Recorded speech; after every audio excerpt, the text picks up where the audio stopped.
I didn't know they let welfare trash into Westbridge now. Madison Sterling's voice sliced through the marble cafeteria like a knife. Her manicured hand shoved the lunch tray hard, sending spaghetti and milk cascading down Maya Rodriguez's uniform. 350 phones rose in perfect unison.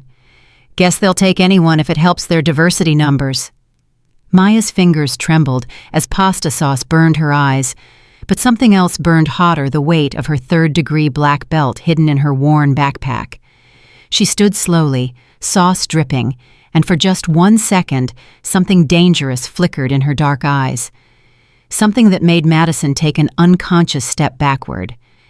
Before we dive into Maya's story, hit that subscribe button and ring the bell, because this journey from humiliation to triumph will leave you speechless. Comment below which city you're watching from so I can see how far Maya's story travels. Trust me, you'll want to see how this ends. The sauce was still dripping when Maya heard the laughter. Not just Madison's cruel practiced laugh, but dozens of them echoing off the vaulted ceilings of Westbridge Academy's grand cafeteria like a chorus of condemnation. "Oh God, someone help her!" Madison announced to the crowd, her voice dripping with false concern. "She's making such a mess. Do you even know how to use silverware properly?" Maya knelt, gathering her scattered notes. Calculus homework she'd completed at 3 a.m, while Abuela Carmen slept between her double nursing shifts. The papers were ruined now, red sauce bleeding through equations that had taken her hours to perfect. "Answer me." Madison pressed her designer shoe, deliberately crushing another page. "Or did they not teach you English where you're from?" "I'm from Hartford," Maya said quietly, her jaw tight. "Connecticut, same state as you." "Oh, she speaks—" Madison's friend Ashley clapped mockingly. "How articulate. Your ESL classes must be paying off." Maya forced her hands to unclench. Master Chen's voice echoed in her head. "True strength is knowing when not to strike. 287 days until her scholarship review. Just keep the scholarship. It's the only way out." "What's the matter?" Madison leaned down, her blonde hair swinging forward, her breath smelling of expensive mint gum. "Nothing to say. I guess that's what happens when you're only here because of quotas. Certainly wasn't your merit." The crowd pressed closer, forming a perfect circle. Maya recognized faces: Trevor Matthews, lacrosse captain, and Madison's boyfriend. Ashley Pemberton, whose family owned half of Greenwich. James Whitfield, whose father sat on the board of trustees. Not one of them moved to help. Not one of them looked away from their phones. Maya stood slowly, spine straight, despite the sauce soaking through her uniform to her skin. The outline of her black belt pressed against her backpack. She met Madison's eyes, really met them, and saw something flicker there. Fear, no. Curiosity. Like Madison was testing how far she could push. "People like you," Madison whispered quiet enough that only Maya could hear, "don't belong here. Go back to whatever government housing you crawled out of." Maya walked away, each footstep leaving a red mark on the polished marble. Behind her, Madison's voice rang out. "Someone should really teach her about hygiene. The scholarship program needs better standards." Fresh laughter erupted. Maya didn't turn around, didn't run, just walked measured and controlled until she reached the bathroom. The mirror showed a disaster sauce in her hair, her white shirt stained beyond repair, her brown skin flushed with suppressed rage. Her hands shook as she grabbed paper towels. Not from fear, from the effort it took not to go back there and show Madison exactly what those hands could do. "You're better than this," she told herself, scrubbing at the stains. "Abuela is working 16-hour shifts. Dad died without insurance. This scholarship is everything." Her phone buzzed. A notification from Instagram. Someone had already posted the video. The caption, "Scholarship charity case having a bad day, #diversity hire, #welfare queen, #Westbridge Academy." 200 likes already. Comments piling up. "Why do they even let these people in? My parents donate millions and we have to sit with that. She probably can't even afford to buy lunch, LMAO." Maya's vision blurred. Not with tears, she wouldn't give them that satisfaction. With pure white-hot fury. She pulled out her phone and opened her banking app. Balance $847. Rent was due in 12 days, wire $200. Abuela's medication $180. Groceries, maybe $100 if they were careful. The math didn't work. It never worked. Another notification, an email from the National Taekwondo Championship Committee. Registration deadline approaching 2 weeks remaining. Last year's bronze medalist, we hope to see you defend your title. Registration fee, $2,500. Please confirm attendance. $2,500. It might as well have been $25,000. Maya had trained for this championship since she was 7 years old.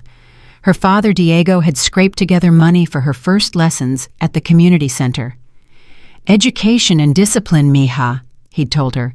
Those are the two things nobody can take from you. Then he'd died sudden heart attack at 39, working 2 jobs, no insurance, leaving behind medical debt that still haunted them. Maya locked her phone and stared at her reflection. Behind the sauce stains and the humiliation, she saw what Madison couldn't, a weapon honed by years of discipline and pain. The bathroom door swung open. 3 sophomore girls entered, saw Maya, and immediately started whispering. "That's her. Oh my God, she's still covered in... Do you think she'll freak out?" Maya grabbed her backpack and left. The hallway seemed longer than usual, every pair of eyes tracking her progress. Whispers followed her like shadows. In AP Calculus, Mr. Hawthorne, a stern man in his 60s who'd taught at Westbridge for 30 years, barely glanced up when she entered late. "Miss Rodriguez, nice of you to join us. Your appearance is unacceptable. Detention tomorrow." "But sir," "I'm not interested in excuses. Take your seat." Madison sat 3 rows back. Her face the picture of innocence. She caught Maya's eye and smiled. Not a friendly smile, a victorious one. Maya sat down, opened her destroyed homework, and felt something inside her shift. Not break shift, like a key turning in a lock she hadn't known existed. The rest of the day crawled by in a haze of humiliation. In chemistry, her lab partner, a boy named Ethan, whose family owned a pharmaceutical company, requested a partner change, for personal reasons. In English, Mrs. Crawford assigned group projects, and everyone somehow forgot to include Maya until she was forced to work alone. In the hallway between classes, someone accidentally knocked her books from her hands. By 3 o'clock, when the final bell rang, Maya's calm facade was paper thin. She took the public bus home, a 40-minute ride from Greenwich to Hartford's South End. The neighborhood transformation was stark manicured lawns and Range Rovers, giving way to chain-link fences and corner stores with barred windows. 2 worlds separated by less than 20 miles and an impossible economic chasm. Apartment 3B smelled like lemon cleaner and the menthol rub Abuela used for her arthritis. Maya unlocked the door quietly, hoping her grandmother was still at the hospital. No such luck. "Mija." Abuela Carmen's voice came from the tiny kitchen, thick with exhaustion and something else, sickness. "That you... Yeah, Abuela. How are you feeling?" Her grandmother appeared in the doorway, still in her nurse's scrubs, despite the fact that her shift had ended an hour ago. The gray hair pulled back in her usual tight bun couldn't hide the deep lines around her eyes or the unnatural flush on her brown cheeks. Fine. Just tired." She studied Maya's face with the practiced eye of someone who'd raised her since she was 7. "How was school?" Maya considered lying, considered saying fine and moving on, but Abuela's eyes saw everything. "Same as always," she said carefully. "Mrs. Chen says I have a good shot at valedictorian if I keep my grades up." Pride pushed through the fatigue on Abuela's face. "Your father would be so proud. MIT, Stanford, they'll all want you." "If we can afford the application fees," Maya thought but didn't say. "If I can keep this scholarship. If Madison Sterling doesn't destroy me first. I need to head back for the night shift." Abuela continued, reaching for her coat despite the tremor in her hands. "There's chicken and rice in the fridge. Don't stay up too late studying." "Abuela, you look sick. Maybe you should call in." "Can't, mija. Mrs. Patterson needs her medication regulated tonight, and I'm the only one she trusts. Besides the bills." She didn't finish the sentence. She didn't need to. The bills were always there, silent and suffocating. After Abuela left, Maya stood in the center of their cramped living room. The couch that doubled as her bed at night, the coffee table scarred with water rings and homework marks, the single window that looked out on the brick wall of the building next door. This was what Madison had mocked. This was what made her trash. Maya dropped her backpack and pulled out her dobok, the white uniform of Taekwondo. The fabric was worn soft from years of practice, the black belt frayed at the edges. She changed quickly, peeling off the sauce-stained school clothes and trading them for the GI that felt more like her real skin. The mat was already rolled out. She never put it away anymore. Space was too tight to bother. She stood in the center, closed her eyes, and breathed. 1, 2, 3. The breathing exercise her father had taught her. When the world is chaos, mija, your breath is the only thing that's truly yours. She opened her eyes and began. The forms came automatically after thousands of hours of practice. Chunji, the first form symbolizing the creation of the earth. Her movements were precise, controlled, each stance held exactly long enough. Then Dangun, the second form named after the legendary founder of Korea. Her body flowed through the pattern muscle memory, taking over where conscious thought failed. Dosan, Wonhyo, Yulgok. With each form, the day's humiliation transformed. Not disappeared, transformed. The rage that had threatened to consume her in that cafeteria became fuel. The shame that had burned her cheeks became fire in her technique. She moved faster, striking harder. A roundhouse kick that made the floorboards creak. A spinning back kick that would have shattered ribs. A jumping front kick that sent her body airborne for one perfect moment of freedom. The apartment was too small for what her body wanted to do. She felt caged, contained, like a tiger pacing in a zoo. Her phone buzzed from the couch. She ignored it. It buzzed again and again. Finally breathing hard, sweat soaking her dobok. Maya checked the screen.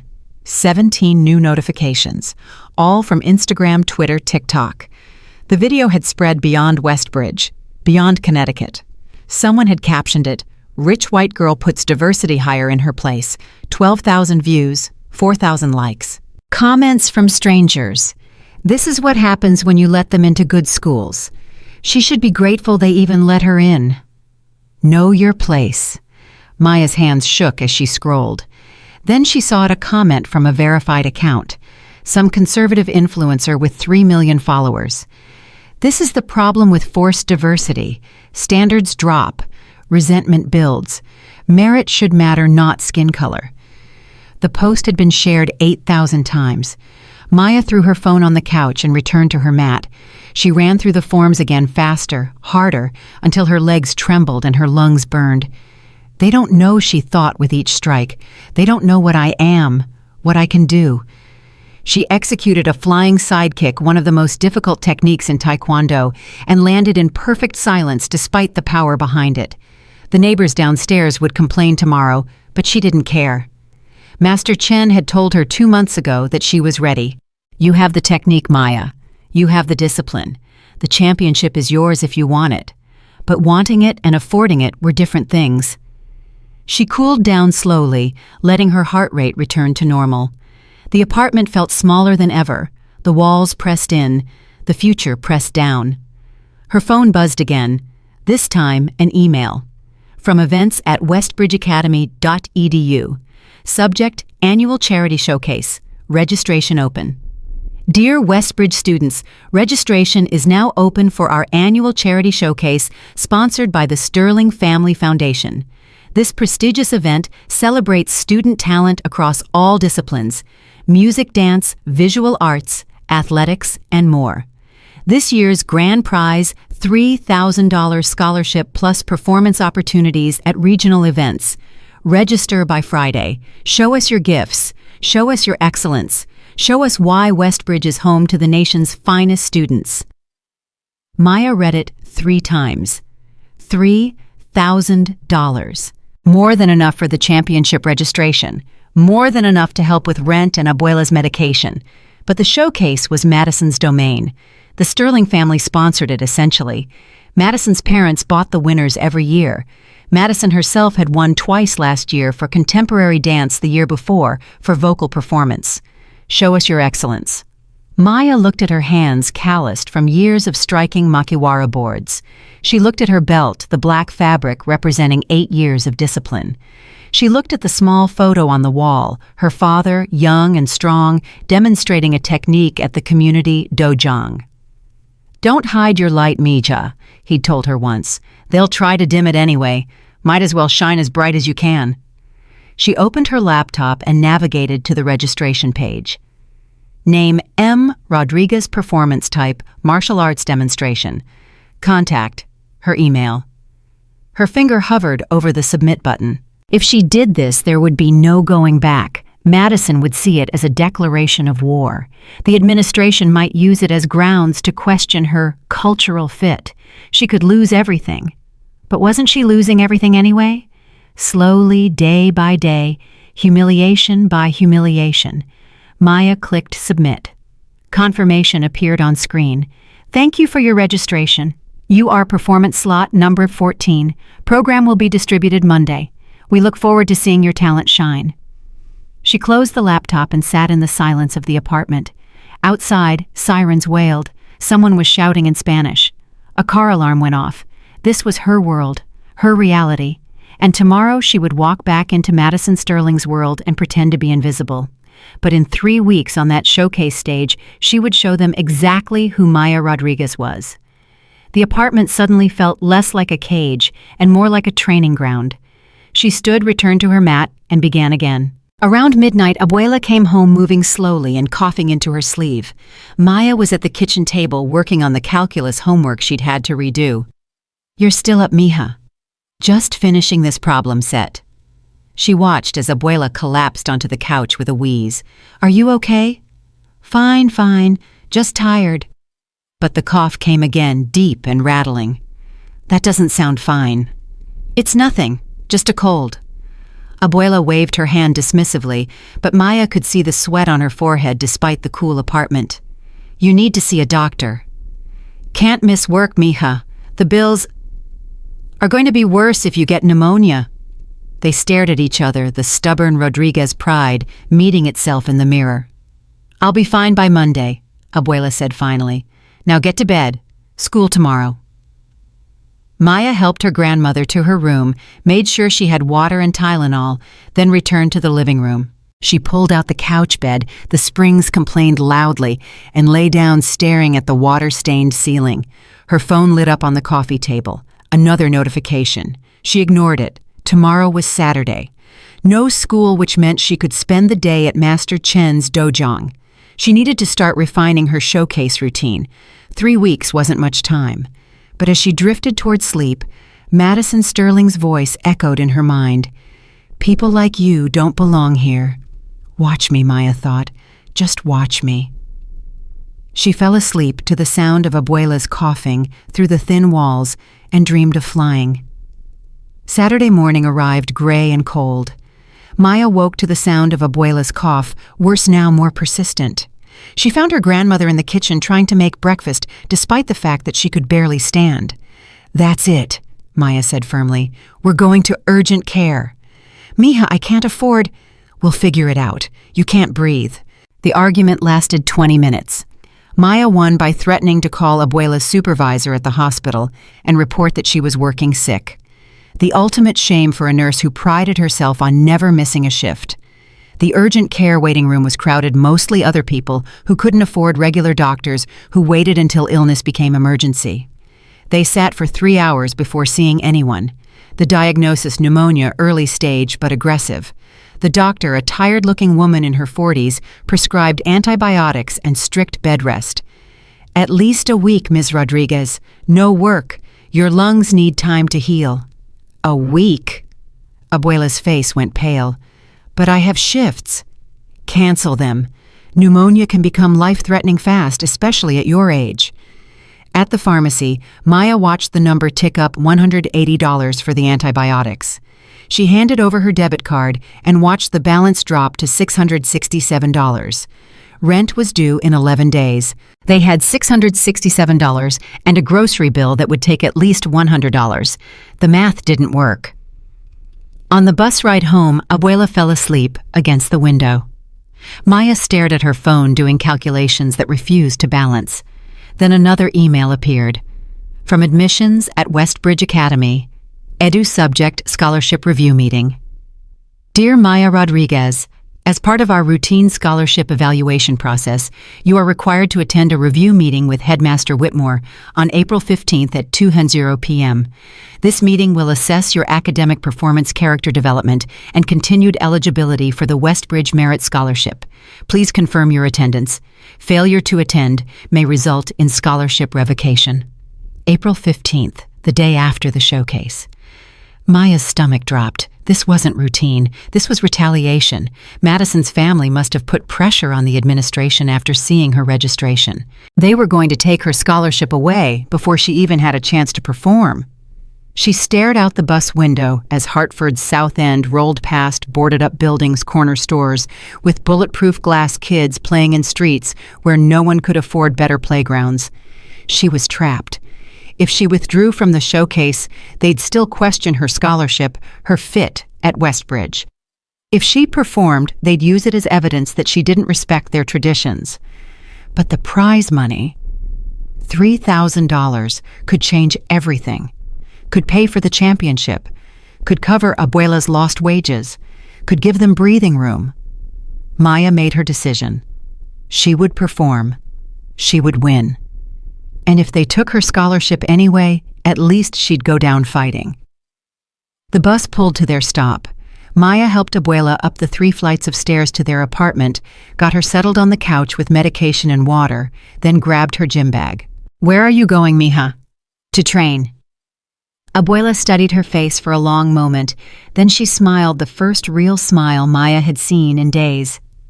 "Your father used to get that look, right before competition, like nothing in the world could stop him." "Nothing will stop me," Maya said quietly. She meant it. Master Chen's dojang occupied the 2nd floor of a converted warehouse in Hartford's North End. The space was sparse padded floors, worn equipment walls covered with photos of past students and competition medals. But it was home in a way Westbridge would never be.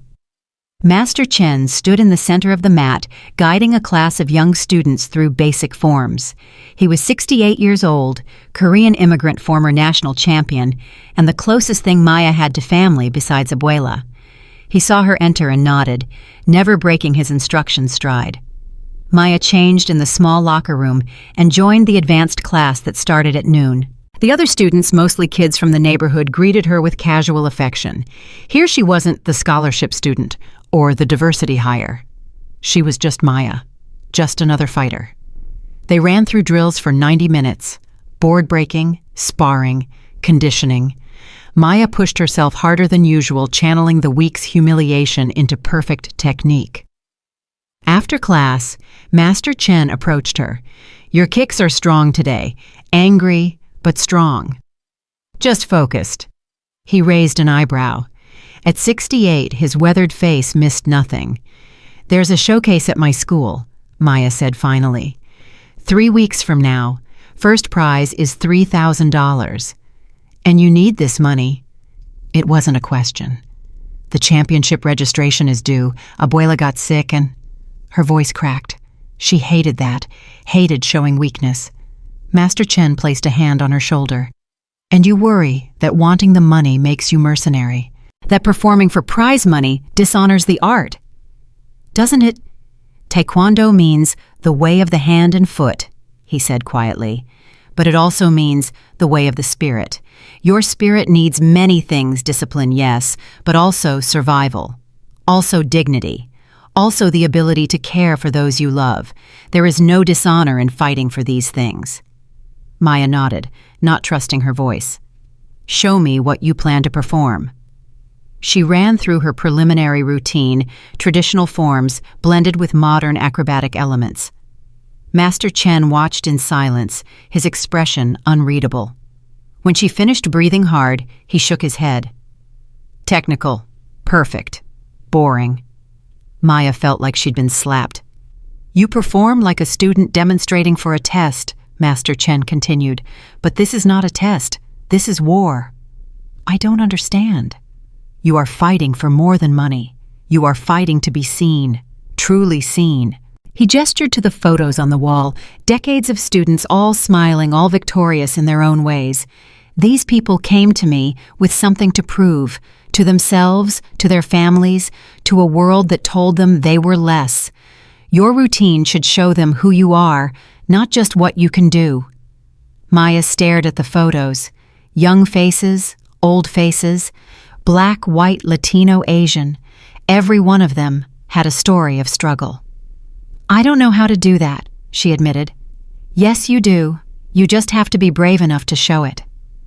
They worked for 3 more hours, Master Chen pushing her to incorporate elements that told her story.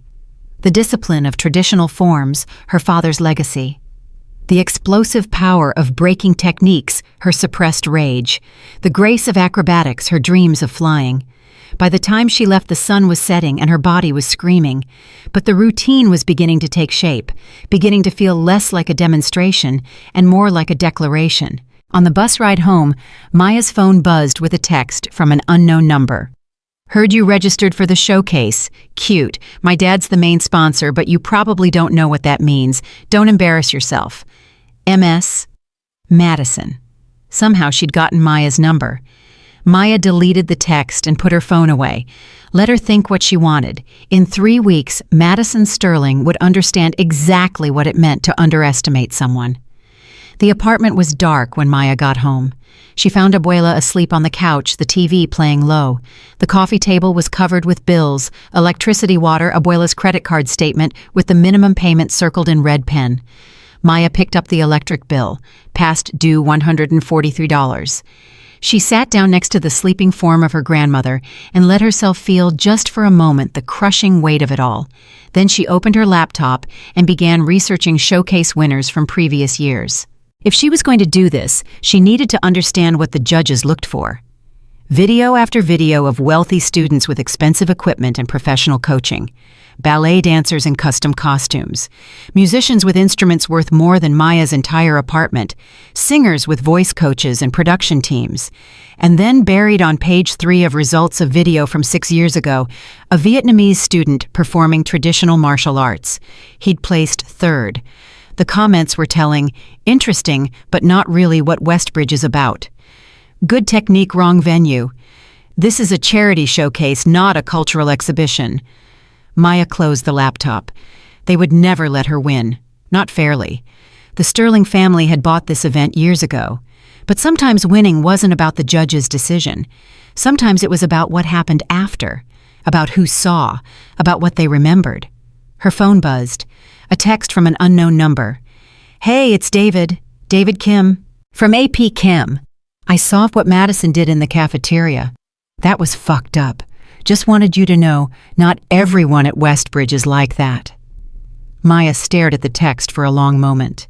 David Kim, quiet kid, son of restaurant owners, one of the few other scholarship students. They'd never really talked. She typed back, "Thanks." 3 dots appeared, disappeared, appeared again. "Also heard you're in the showcase. That takes guts. Good luck." Small kindness, but it mattered. Maya looked at her sleeping grandmother, at the bills covering the table, at the small photo of her father on the wall. "I'm going to make you proud," she whispered. "All of you." Then she pulled out her mat and began practicing again, moving through the forms in the darkness, her body remembering what her mind sometimes forgot. She was more than Madison Sterling's insults, more than Westbridge Academy's charity case, more than her circumstances. She was Maya Rodriguez, 3rd-degree black belt, daughter of Diego, granddaughter of Carmen. And she was just getting started. The night stretched on. Maya trained until her muscles failed. Studied until her eyes blurred, calculated bills until the numbers swam together. Finally, at 3 in the morning, she collapsed onto her pull-out bed. Tomorrow was Sunday. 1 day to rest, then back to Westbridge, back to Madison's world. But every day that passed brought her closer to that stage, to that moment when she would show them all exactly who she was. 3 weeks felt like forever. 3 weeks felt like no time at all. Maya closed her eyes and dreamed of flying. Sunday passed in a blur of exhaustion and worry. Abuela's cough worsened despite the antibiotics, and by Monday morning, Maya knew her grandmother wouldn't be returning to work anytime soon. She called the hospital herself, explaining the situation to Abuela's supervisor, while her grandmother protested weakly from the couch. "She needs at least a week, maybe 2, Maya said firmly into the phone, ignoring Abuela's frantic hand gestures. "Doctor's orders," the supervisor sighed. "We'll mark her as medical leave, but it's unpaid after the first 3 days. Tell Carmen to focus on getting better." 3 days of pay, then nothing. Maya hung up and met her grandmother's eyes. "Mija, we can't afford. We'll figure it out," Maya interrupted, though she had no idea how. "You're not going to die because we're broke." The words hung in the air between them, brutal and honest. Abuela reached out and squeezed Maya's hand. "Your father would be so proud of you, so strong." "Dad died because he couldn't afford a doctor," Maya said quietly. "I won't let that happen to you." She left for school before Abuela could respond, but the weight of those unpaid days pressed against her chest like a stone. The bus to Greenwich felt longer than usual. Maya spent the ride reviewing calculus formulas, trying to ignore the sick feeling in her stomach. The showcase was 2 weeks and 5 days away. The scholarship review was 2 weeks and 6 days away. Time was running out in every direction. Westbridge Academy's gates loomed ahead, all pristine brick and manicured hedges. Maya took a deep breath and stepped off the bus. The whispers started immediately. "That's her, the one from the video. I heard she's suing Madison. I heard she attacked Madison in the bathroom." Maya kept her head down and walked toward her locker.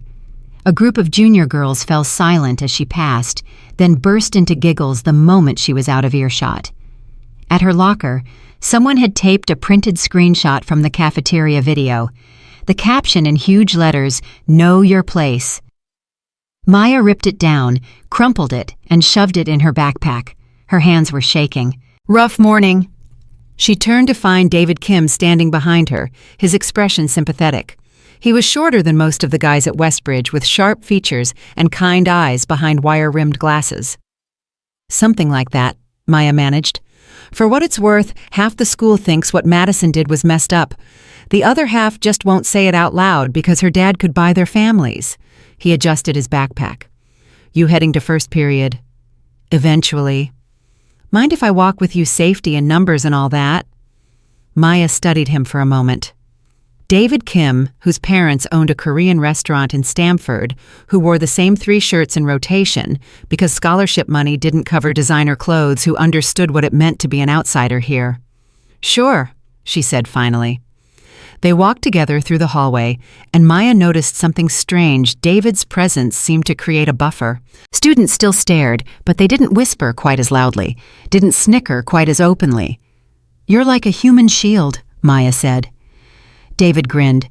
"Nah, they just know my mom will hunt them down if they mess with me.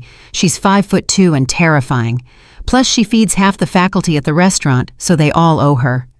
"Smart. Survival strategy." His expression turned serious. "Listen, I heard you registered for the showcase. Madison's losing her mind about it. Her friends have been plotting all weekend." Maya's stomach tightened. "Plotting what?" "Don't know specifics. But Ashley Pemberton's been asking around about martial arts like she's trying to figure out how to discredit you or something." He paused at the doorway to AP Calculus. "Just watch your back, okay? Always do." First period passed without incident, though Maya felt eyes on her the entire time. Madison sat in her usual seat 3 rows back, pointedly ignoring Maya's existence while whispering constantly to Ashley. Between first and second period, Maya's phone buzzed with a text from an unknown number. "Withdraw from the showcase and we'll forget the cafeteria thing ever happened. Keep pushing and you'll regret it. This is your only warning." No signature, but Maya knew exactly who sent it. She deleted the text and kept walking. In chemistry, Mr. Phillips assigned new lab partners. Maya found herself paired with Trevor Matthews, Madison's boyfriend, and the last person she wanted to work with. Trevor slid into the seat beside her with obvious reluctance. "Look, I don't have a problem with you personally." "But your girlfriend does, so you have to pretend you do," Maya finished. "Got it." I was going to say I don't have a problem with you, and what Madison did was out of line. He kept his voice low. But she's complicated. Her dad has expectations. Everyone has expectations, Maya said, measuring out hydrochloric acid with steady hands. That doesn't make humiliating people okay. Trevor was quiet for a moment. You're right. For what it's worth, I told her to apologize. Did she listen? What do you think? Maya almost smiled at that. Trevor Matthews might be complicit, but at least he had enough self-awareness to know it. They worked in silence for the rest of the period, completing the experiment efficiently. As they cleaned up, Trevor said quietly, Madison's terrified, you know, of the showcase. Maya glanced at him sharply. Why? Because she knows her routine isn't good enough. She's been working with some expensive choreographer for months, but she keeps messing up the hard parts. Her dad told her if she doesn't win this year, he's cutting her off financially. No trust fund access until she's 25. Trevor wiped down the lab table. I'm not saying that excuses anything. I'm just saying people do desperate things when they're scared. The bell rang before Maya could respond.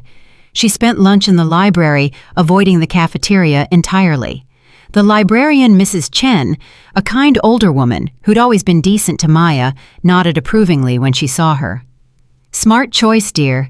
The cafeteria is a battlefield today. Madison Sterling's holding court like she's planning a military campaign. Great. You know, Mrs. Chen said, adjusting her reading glasses, I've been at Westbridge for 32 years. I've seen a lot of talented students come through, but I've never seen anyone quite like you. Maya looked up from her sandwich. What do you mean? Perfect GPA while working evenings at that community center. National Taekwondo rankings while taking care of your grandmother. Most of these children have tutors and trainers, and every advantage money can buy. You have grit. Mrs. Chen smiled. Don't let them take that from you. The words settled over Maya like armor. After lunch, she had a free period and decided to scope out the auditorium where the showcase would take place. The Performing Arts Center was empty at this hour, the doors unlocked for the drama club's afternoon rehearsal. Maya slipped inside and stood at the back, taking in the space. Plush red seats, professional lighting rigs, a stage that could hold 50 people comfortably. This wasn't a high school auditorium. This was a venue that rivaled professional theaters. Of course it was. The Sterling family had funded the entire building. Can I help you? Maya turned to find a woman in her 40s watching from the stage door. She was black athletic build, wearing Westbridge PE department gear. Sorry, I was just checking out the venue for your performance. The woman walked down the aisle toward Maya. I'm Coach Martinez, Angela Martinez. You're Maya Rodriguez, right? The scholarship student everyone's talking about. That's me. Coach Martinez extended her hand and Maya shook it. The coach's grip was firm, confident. I saw the cafeteria video, Coach Martinez said bluntly. That was some impressive restraint. Most people would have hit back. Hitting back would have gotten me expelled. True, but it still took control. Coach Martinez studied her. I also saw you're registered for the showcase, Taekwondo demonstration. Yes, ma'am. Good. This school needs someone to shake things up. The Sterling family has been buying winners for years, and everyone just accepts it because money talks louder than talent. She paused. I played in the WNBA for 6 years. You know how many people told me I didn't belong there, that I was too short, too aggressive, too black? Maya felt something shift in her chest. How did you deal with it? I played harder, scored more points, made myself impossible to ignore. Coach Martinez smiled. You're doing the same thing. Taking up space they don't want you to have. That's revolutionary. Or suicidal. Sometimes the same thing. The coach glanced at her watch. Listen, I have a class in 10 minutes, but if you need somewhere quiet to practice during free periods, the auxiliary gym is usually empty. I'll make sure you have access. Why would you do that? Coach Martinez met her eyes. Because 30 years ago, I was you. Different sport, same system. Someone helped me then. I'm paying it forward. She handed Maya a key card. Don't make me regret this. Maya clutched the card like a lifeline. Thank you. Don't thank me yet. Thank me after you win. The rest of the day crawled by. In English, Mrs. Crawford assigned a group project on The Great Gatsby, and Maya found herself grouped with 3 students who made it clear they expected her to do all the work. We're super busy with lacrosse and student government, Ashley said with fake sweetness, but we trust you'll handle it. You're smart, right? That's why you're here. Maya bit back her response and nodded. In history, Mr. Reynolds discussed the civil rights movement with the careful neutrality of someone who'd rather not discuss it at all. When he mentioned sit-ins, Madison raised her hand. Weren't those protests kind of aggressive, though? Like, didn't they make things worse by being so confrontational? Maya's hands clenched under her desk. Mr. Reynolds cleared his throat. That's a complex question, Madison. Many would argue that peaceful protest was the only avenue available for... But they could have just waited for things to change naturally, Madison interrupted. My dad says forcing diversity just creates resentment. Maya couldn't stay quiet. Your dad benefits from a system that was never going to change naturally. People don't give up power because you ask nicely. The classroom went silent. Madison's face flushed. Are you calling my father racist? I'm saying comfortable people don't change systems that benefit them unless they're forced to. Miss Rodriguez, Mr. Reynolds said nervously, that's enough. Is it though? Maya stood up, gathering her books. Because we're sitting here pretending to analyze history like it's theoretical, but you all treat me exactly like those segregationists treated civil rights protesters. You just use different words for it. She walked out before he could respond. The door closed behind her with a sharp click, and Maya stood in the empty hallway, heart pounding. Her phone buzzed. A text from the main office. Please report to Headmaster Whitmore immediately. Of course. She'd lasted less than a day without getting called in. Headmaster Whitmore's office smelled like leather and old money. The man himself sat behind an enormous mahogany desk, his white hair perfectly groomed, his expression unreadable. Miss Rodriguez, please sit. Maya sat. Maya. I've received several reports today about your behavior, walking out of class, confrontational attitude, making other students uncomfortable. I made them uncomfortable. Maya felt her control slipping. Madison Sterling humiliated me in front of 300 people, but I make people uncomfortable. The cafeteria incident is being addressed separately. His tone was careful, practiced. But your scholarship comes with certain expectations. Academic excellence, yes, but also grace. Composure, the ability to represent Westbridge with dignity. So I'm supposed to smile while people mock me, stay quiet while they discuss my inferiority in history class. Whitmore's expression hardened. You're supposed to understand that you are a guest at this institution. The Sterling family has been part of Westbridge for 4 generations. Your tenure here is dependent on your ability to integrate smoothly into our community. The word integrate hit Maya like a slap. She'd heard it before in different contexts, always meaning the same thing, conform or leave. Is that all, sir? One more thing. He pulled out a folder. Your scholarship review has been moved up. This Friday at 2 p.m. Given recent events, the board feels it's prudent to assess your continued fit at Westbridge. Maya's stomach dropped. That's in 4 days. The original review was supposed to be after the showcase. Circumstances change. He closed the folder. I suggest you spend the next few days reflecting on whether Westbridge is truly the right environment for you. She understood the subtext withdraw from the showcase, apologize to Madison, disappear quietly, or lose everything. Maya stood. I'll be at the review on Friday, sir. I hope you'll bring a better attitude. She left his office, shaking with rage. In the hallway, she pulled out her phone and called Master Chen. Maya, you should be in school. They moved my scholarship review to Friday. Before the showcase. They're going to expel me. Silence on the other end. Then, come to the dojang after school. We need to talk. Maya made it through her remaining classes on autopilot. Madison smiled at her in the hallway, a smile that said she knew exactly what was happening. Ashley whispered something to a group of girls, and they all laughed while staring at Maya. By the time school ended, Maya felt scraped raw. The bus ride to Hartford gave her time to think, to strategize, to panic. She texted Abuela, "Home late, training, love you." The response came immediately. "Be safe, mija. Your father is watching over you." Master Chen was waiting when she arrived at the dojang. He'd sent the other students home early, and the space felt cavernous in its emptiness. "Tell me everything," he said. Maya did. The moved review date, Whitmore's threats, the pressure building from every direction. When she finished, she felt hollow. Master Chen was quiet for a long moment. Then he walked to the wall and took down a photo, a young Korean man in a dobok holding a trophy, grinning at the camera. "This is me," he said, 1982. I had just won the national championship for the third time.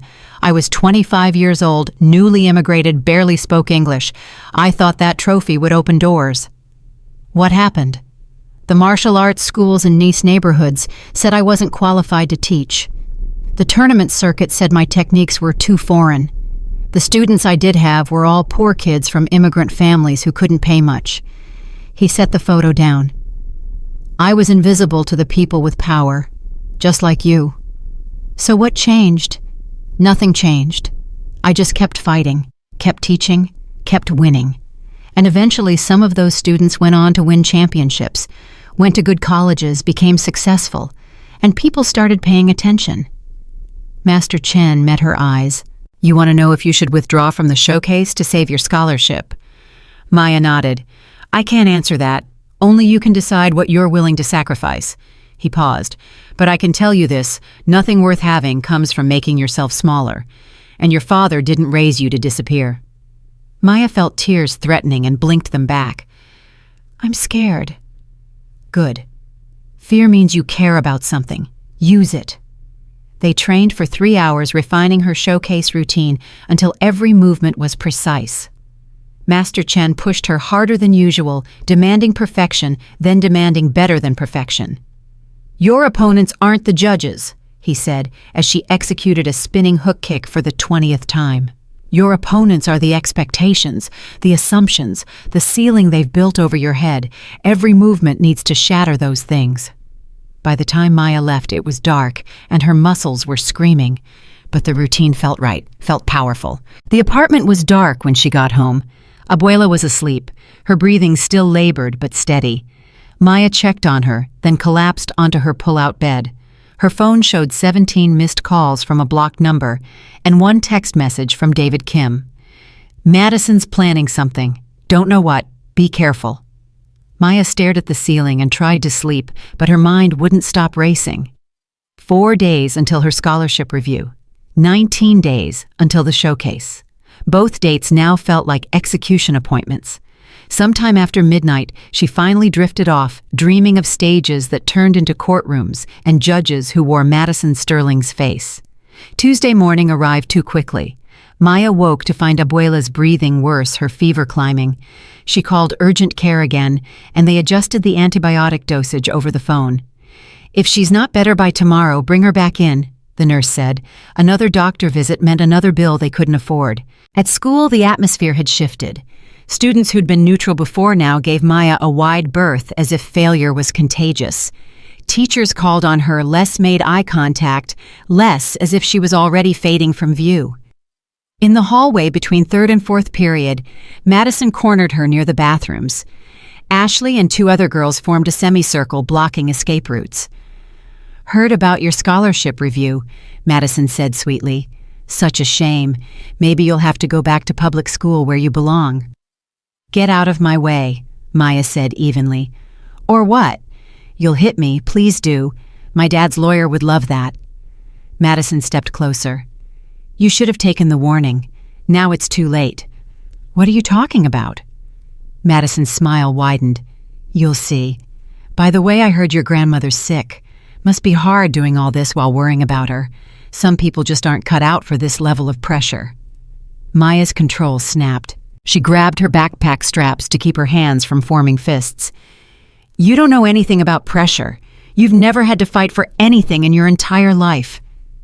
And you've been fighting your whole life, and where has it gotten you? Still poor, still desperate, still not one of us." Madison's voice dropped to a whisper. You'll never be one of us, no matter how perfect your grades are." The girls laughed and walked away, leaving Maya trembling in the hallway. She made it to the bathroom before the tears came hot and angry. She splashed cold water on her face and stared at her reflection. Madison was right about one thing Maya had been fighting her whole life: fighting poverty, fighting racism, fighting the invisible walls that kept people like her in their place. But Madison was wrong about where it had gotten her. She was still standing, still breathing, still fighting, and she wasn't done yet. The rest of Tuesday and all of Wednesday passed in a tense blur. Maya caught whispers. Everywhere felt eyes tracking her constantly. Something was coming, but she didn't know what. Thursday afternoon, she got her answer. Coach Martinez found her in the auxiliary gym during free period. Maya was running through her routine, perfecting a particularly difficult aerial sequence. "We need to talk," the coach said, her expression grim. Maya stopped mid-kick. "What happened?" "Madison filed a formal complaint with the administration. She's claiming you threatened her in the hallway. Says she has witnesses." "That's a lie. She cornered me." "I know. David Kim already gave a statement backing you up. He saw the whole thing from across the hall." Coach Martinez handed Maya a printed document. "But Madison's father is demanding action. The scholarship review tomorrow is going to be brutal." Maya read the complaint, each word a calculated attack on her character. Aggressive behavior, verbal threats, inability to integrate into the school community. The document painted her as violent and unstable. "They're building a case to expel me," Maya said flatly. "Yes." "Before the showcase?" "Yes." Maya sat down hard on the gym floor. "I can't win. No matter what I do, they've already decided." Coach Martinez sat beside her. "Maybe, but you know what? Sometimes you fight battles you can't win just to prove you're not afraid to fight." "That's not particularly comforting." "It's not supposed to be. It's supposed to be true." The coach stood and offered her hand. "Tomorrow at that review, you stand tall, you tell your truth, and whatever happens, you make them work for it. You don't make it easy." Maya took her hand and pulled herself up. "And if they expel me anyway?" "Then you walk out of there knowing you didn't bend, didn't break, didn't disappear just because they wanted you to." That evening, Maya sat with Abuela, who was finally starting to improve. They ate rice and beans in silence for a while before Abuela spoke. "Tomorrow is the meeting, yes?" "Yes." "And you're scared?" Maya nodded. Abuela set down her fork. "When your father was your age, he got arrested at a protest, immigration reform rally. The police said he was being aggressive, but really he was just brown and poor and in the wrong place." She smiled sadly. "He spent 2 days in jail, lost his job, almost got deported." "I didn't know that." "He didn't like to talk about it, but when he got out, you know what he said? He said, 'They can take my freedom, my job, my dignity, but they can't take who I am. That's mine.'" Abuela reached across and squeezed Maya's hand. "Whatever happens tomorrow, mija, remember that. They can take the scholarship, but they can't take who you are." Maya held her grandmother's hand and tried to believe it. Friday morning arrived gray and cold. Maya dressed carefully in her neatest uniform, tied her hair back, and checked her reflection. She looked exactly like what Westbridge wanted her to be, neat, composed, unthreatening. But underneath, she was still Maya Rodriguez, still her father's daughter, still a fighter. The scholarship review was scheduled for 2 p.m. Maya spent the morning in a daze, barely processing her classes. At lunch, David Kim found her in the library. "Good luck today," he said. "For what it's worth, I submitted a written statement about what I saw, about Madison cornering you, not the other way around." "Thank you." "Also, there's a petition going around. Students who think the administration is treating you unfairly. We have 200 signatures." Maya looked up sharply. 200? Not everyone here is terrible. Some of us see what's happening." He adjusted his backpack. "I know it probably won't change anything, but at least you'll know you're not alone." At 1:45, Maya made her way to the administration building. Her hands were steady, but her heart was racing. Outside Whitmore's office, she found an unexpected sight. Coach Martinez, Mrs. Chen, the librarian, and Mr. Phillips from chemistry all waiting in the hallway. "What are you doing here?" Maya asked. "We're your character witnesses," Mrs. Chen said firmly. "The board requested them. We volunteered." Maya felt something crack in her chest, something that had been holding rigid for too long. At exactly 2 p.m., Whitmore's secretary called her in. The office was crowded. Headmaster Whitmore, Mrs. Ashford, the guidance counselor, 3 board members Maya didn't recognize, and sitting in the corner like a threat, Richard Sterling himself. "Miss Rodriguez, please sit," Whitmore began. "This review concerns your continued eligibility for the Westbridge Merit Scholarship. We have received concerning reports about your behavior and your fit within our community." Maya sat spine straight, hands folded. She caught Richard Sterling's eye, and he smiled, a smile that promised victory. The meeting had begun, and Maya's entire future hung in the balance. Mrs. Ashford opened the folder in front of her, and Maya recognized Madison's complaint letter on top. The guidance counselor's voice was carefully neutral, but her eyes held something close to satisfaction. "Miss Rodriguez, we've documented a pattern of concerning behavior. The confrontation in the hallway on Tuesday, walking out of Mr. Reynolds' history class, multiple reports of aggressive body language and hostile attitude." "That's not what happened," Maya said quietly. Richard Sterling leaned forward, his expensive suit rustling. "Miss Rodriguez, nobody is attacking you here. We're simply concerned about whether Westbridge is the right fit for someone with your background." "My background?" Maya felt heat rising in her chest. "Your circumstances," he corrected smoothly. "The scholarship program is designed for exceptional students who can thrive in our environment. But thriving requires more than academics. It requires grace under pressure, the ability to integrate smoothly into our community." There was that word again. Integrate. "Mr. Sterling." Coach Martinez's voice cut through the room.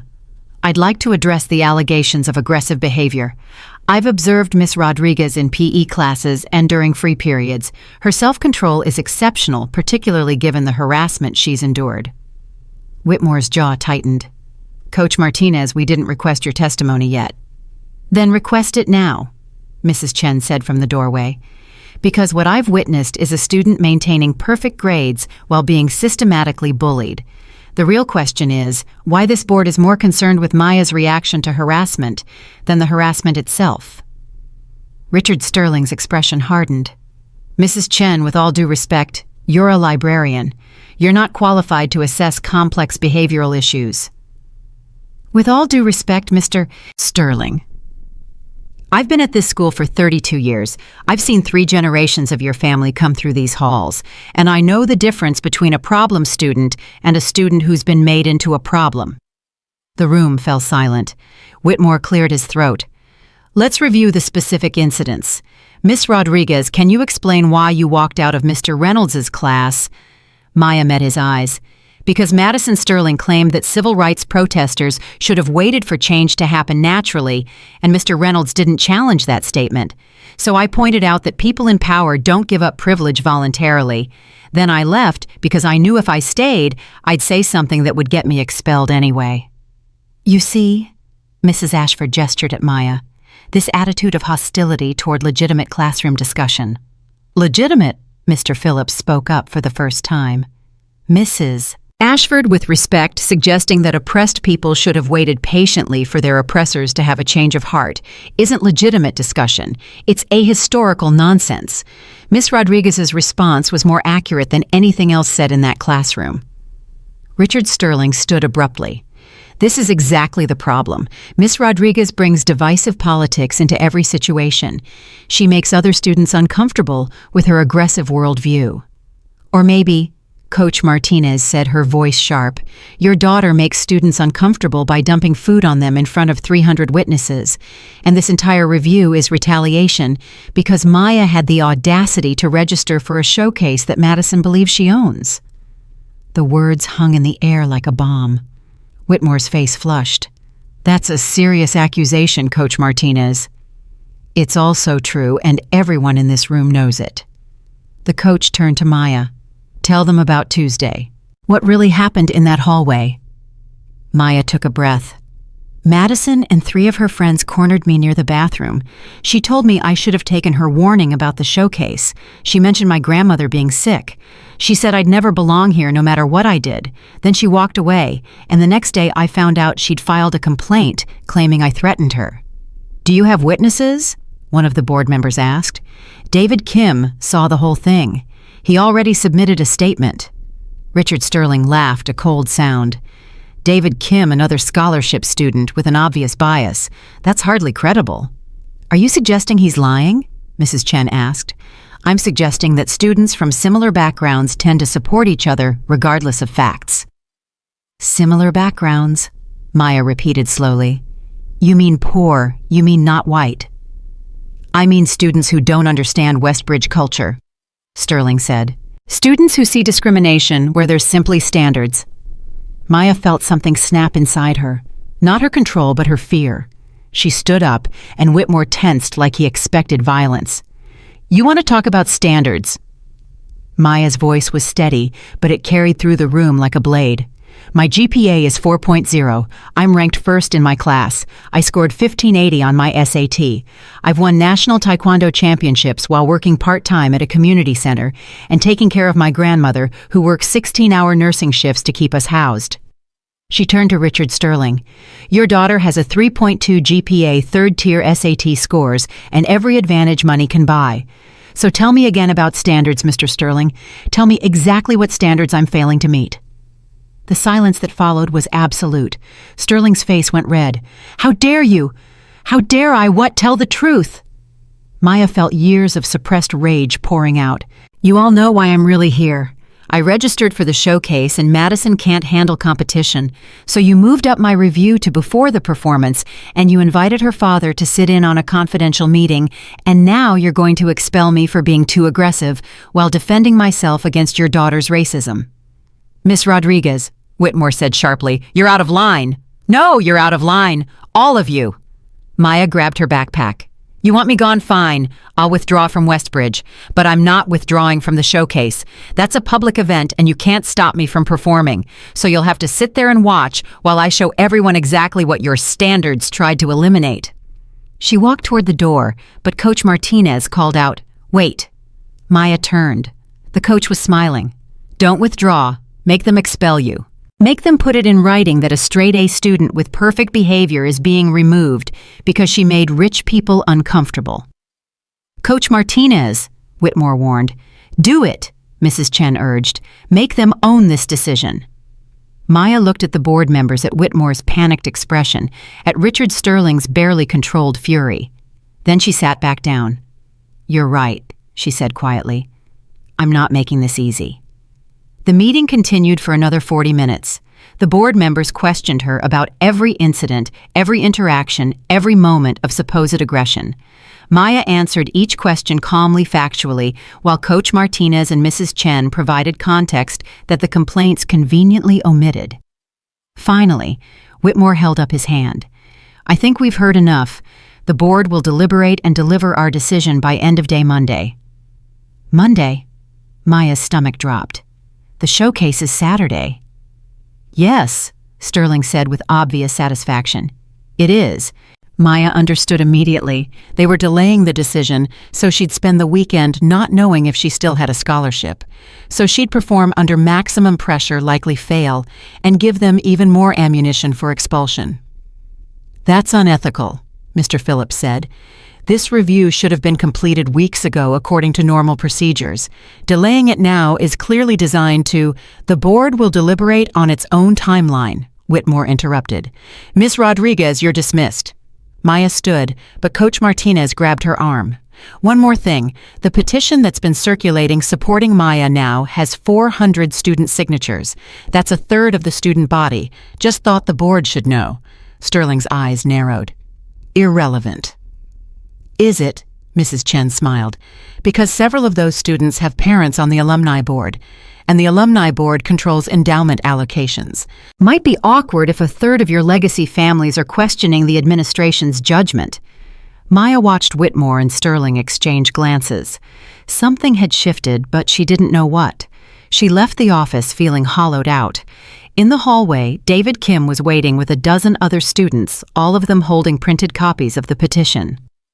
"How'd it go?" David asked. "They're delaying the decision until Monday." A girl Maya recognized from her English class, Sarah Chen, Mrs. Chen's granddaughter, swore softly. "That's messed up. They're trying to sabotage your performance." "Probably." Maya felt exhausted suddenly. "Thanks for the petition, for the support. It means something." "We're not just supporting you," a boy named Marcus said.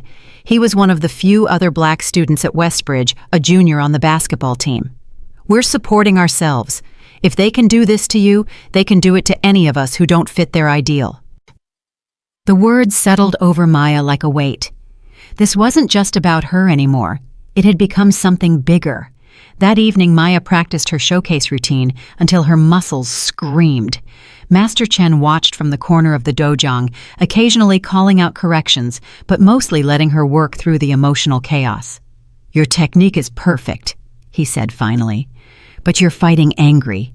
Anger makes you fast, but sloppy." "How am I supposed to not be angry?" "I didn't say don't be angry. I said don't fight angry." Master Chen walked onto the mat. "Anger is fuel, but fuel needs direction, or it just burns everything down, including you." Maya wiped sweat from her face. "The showcase is in 24 hours, and I don't even know if I'll still be a student on Monday. How do I perform under that kind of pressure?" "The same way your father performed under pressure. The same way your grandmother performs under pressure. The same way you've been performing under pressure your entire life." He placed a hand on her shoulder. "You already know how to do this, Maya. You just have to trust yourself." That night, Maya barely slept. She lay on her pull-out bed, staring at the ceiling, running through her routine in her mind. Every kick, every form, every transition. At 3 a.m., she gave up on sleep and practiced breathing exercises instead. Abuela found her sitting cross-legged on the floor at dawn, still in meditation position. "Couldn't sleep, mija." "No." Her grandmother sat down beside her with some difficulty, her breathing still labored but improving. "You know what your father used to say before competitions?" "What?"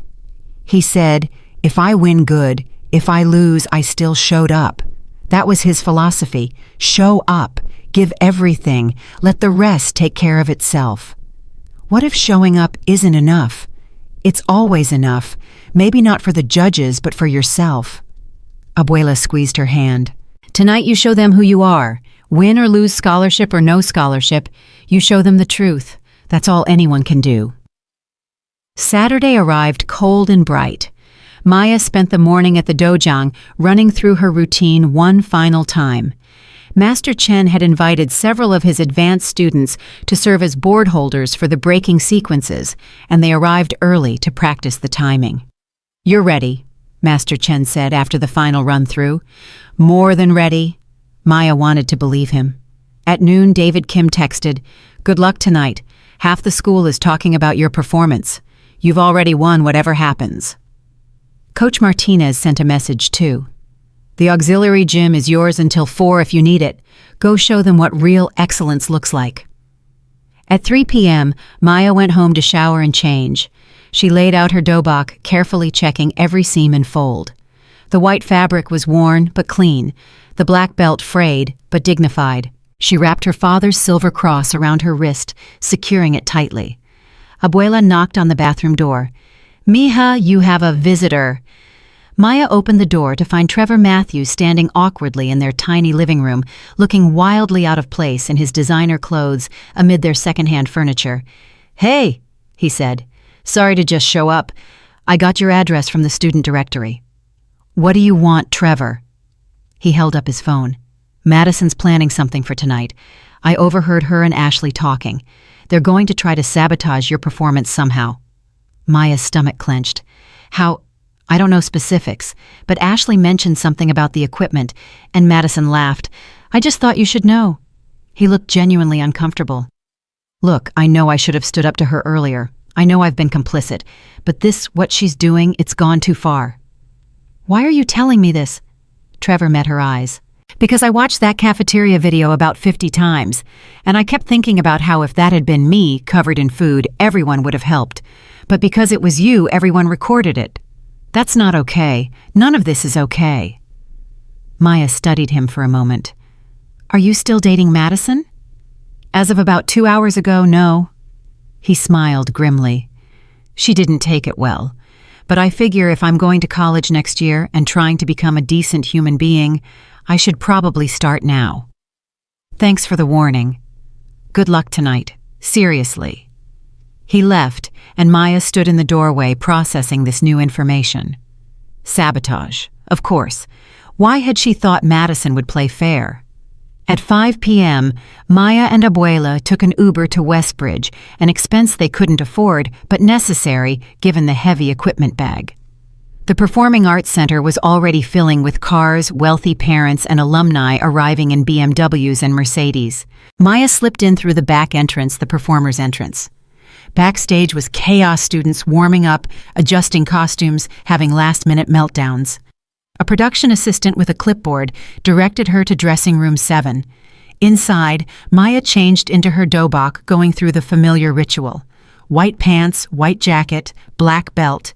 She tied the belt slowly, precisely the way her father had taught her. Each wrap around her waist was a reminder of why she was here. A knock on the door. 10 minutes to curtain. All performers to the green room. Maya grabbed her water bottle and made her way through the backstage corridors. The green room was packed with nervous students. She spotted Madison immediately surrounded by her usual entourage, wearing an elaborate dance costume that probably cost more than Maya's monthly rent. Their eyes met across the room. Madison smiled, but there was something calculating in her expression. "Performers, listen up," the stage manager called out. "Running order is posted on the board. Stick to your call times. Don't wander backstage during other performances. Professional behavior only." Maya checked the board. Madison was performing 6th. Maya was 14th near the end of the showcase, 2.5 hours of waiting. The lights dimmed in the green room as the show began in the auditorium beyond. Maya could hear the muffled sound of applause, the opening remarks from Headmaster Whitmore welcoming guests and thanking the Sterling family for their generous sponsorship. The first performance was a piano concerto, technically proficient, perfectly executed, completely forgettable. Polite applause filtered back to the green room. The second was a vocal performance opera, also technically perfect and emotionally empty. More polite applause. Maya watched the clock. Madison would be up in about 30 minutes. A production assistant approached her. Rodriguez, there's an issue with your breaking boards. They're not the regulation size you requested."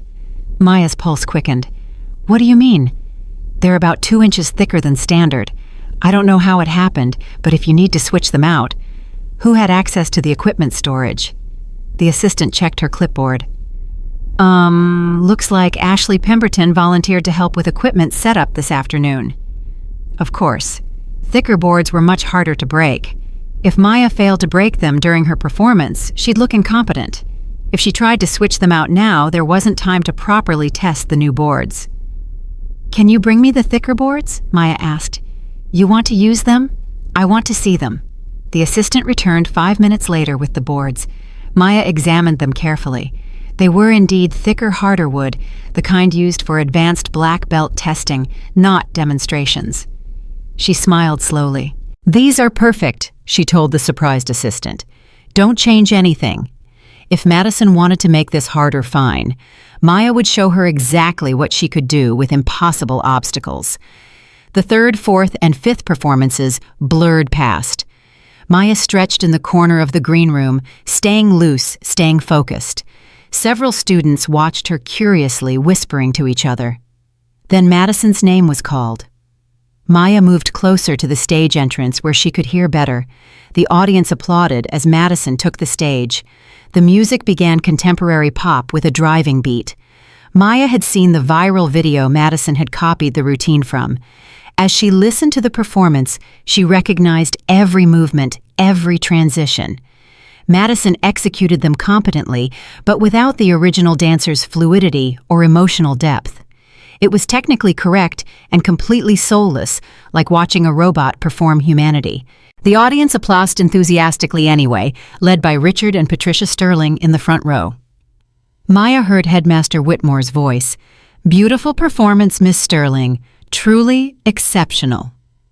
Maya returned to her corner and continued stretching. Performances 6 through 13 passed in a blur. Maya ran through her routine mentally, visualizing every movement. Master Chen's voice echoed in her head. "Trust your training, trust yourself." Finally, the stage manager called her name. "M. Rodriguez, you're on deck. 2 minutes." Maya stood, rolling her shoulders, shaking out her legs. Several students watched her with open curiosity. Someone whispered, "Is that the scholarship kid?" She walked toward the stage entrance, and her path crossed Madison's. The other girl was still in her costume, her makeup slightly smudged from exertion. "Good luck with those boards," Madison said sweetly. "I heard they're pretty difficult." Maya met her eyes. "Thanks for making this interesting." Madison's smile faltered slightly. The stage manager gave Maya the signal. She walked into position in the wings, took 3 deep breaths, and centered herself. The announcer's voice boomed through the sound system. "And now performing a taekwondo demonstration, please welcome M. Rodriguez." Maya walked onto the stage. The lights were blinding after the darkness backstage. The audience was a sea of faces, hundreds of them, all turning to look at her. She spotted Abuela in the back row, Coach Martinez, a few rows behind her, Mrs. Chen near the side aisle. David Kim and his group of petition supporters clustered in the middle section, and in the front row, Richard Sterling leaned over to whisper something to the man beside him, both of them frowning at their programs. Maya walked to center stage, bare feet silent against the polished wood. She bowed deeply to the audience, to the judges, to her father's memory, to herself. The music began. Korean drums mixed with bass, a sound that vibrated through the floorboards and into her bones. Maya closed her eyes for 1 second, finding her center, then opened them and began. She started with traditional pumse forms, the fundamental patterns of Taekwondo. Her movements were precise, controlled, each stance held exactly long enough to demonstrate mastery. The audience watched in uncertain silence, not sure what they were seeing. But Maya wasn't performing for them yet. She was performing for herself, grounding herself in the basics, in the foundation her father had given her. The forms flowed from one to another, building in complexity. Her body moved with a grace that years of training had made second nature. Every kick was chambered perfectly. Every strike snapped with precision. Then she transitioned. The music shifted, becoming more aggressive, and Maya's movements changed with it. She moved into breaking techniques, and Master Chen's students appeared from the wings carrying the sabotaged boards, the 2 thick boards that Madison had arranged. The first break was a front kick. Maya chambered her leg, focused her energy, and struck. The board exploded with a sharp crack that made several audience members jump. The pieces flew into the wings. The second break was harder, a spinning back kick. She spun and her heel connected with the board. Another explosion of wood. The whispers in the audience had stopped. Everyone was watching now. Maya continued, each break more difficult than the last. Side kick, roundhouse, jumping front kick. Every board shattered under her strikes, the 2 thick boards that were supposed to make her fail, becoming proof of her exceptional power. In the front row, Richard Sterling had stopped frowning. His face was slack with surprise. The routine built toward its climax. Maya incorporated the acrobatic elements she'd developed, aerial kicks that sent her body spinning through the air, combinations that blended traditional Taekwondo with the capoeira influences of her father's culture. Each movement told a story: struggle, survival, resilience, strength. The audience wasn't just watching anymore. They were mesmerized. For the finale, Maya had planned something risky. She'd practiced it 100 times, but never in front of an audience, never with this much pressure. She called for 3 volunteers. The basketball players who'd been sitting near David stood immediately, recognizing their cue. They walked onto the stage, and Maya positioned them side by side, instructing them to extend their arms at shoulder height. 3 young men, each over 6 feet tall, creating a human barrier that stretched across the stage. Maya walked to her starting position, 15 feet back. The music swelled. The auditorium was absolutely silent. She closed her eyes, found her father's voice in her memory. "Don't think, mija. Just fly." Maya opened her eyes, took 3 running steps, and launched herself into the air. Her flying sidekick was perfect, her body extended horizontally, completely airborne, sailing over all 3 volunteers with inches to spare. Time seemed to slow. She could see the stunned faces of the audience, Madison's shocked expression in the wings, Abuela's tears reflecting the stage lights. Then she landed silent and controlled on the other side. The audience gasped collectively, then someone started clapping. Then another person, then the entire auditorium was on its feet. But Maya wasn't done. She unwrapped her father's silver cross from her wrist, kissed it, and held it high above her head in tribute. Then she moved through one final sequence, a personal pattern she'd created, blending every influence that had made her who she was. Traditional Korean forms her father's Latin heritage, the strength of her grandmother's resilience, the discipline of 8 years of training. When she finished, she stood in perfect stillness, breathing controlled despite her racing heart, and bowed once more. The applause was deafening. Maya walked off the stage and the sound followed her into the wings. Her legs were shaking, but not from exertion. From the realization of what she'd just done. She'd shown them, all of them, exactly who she was.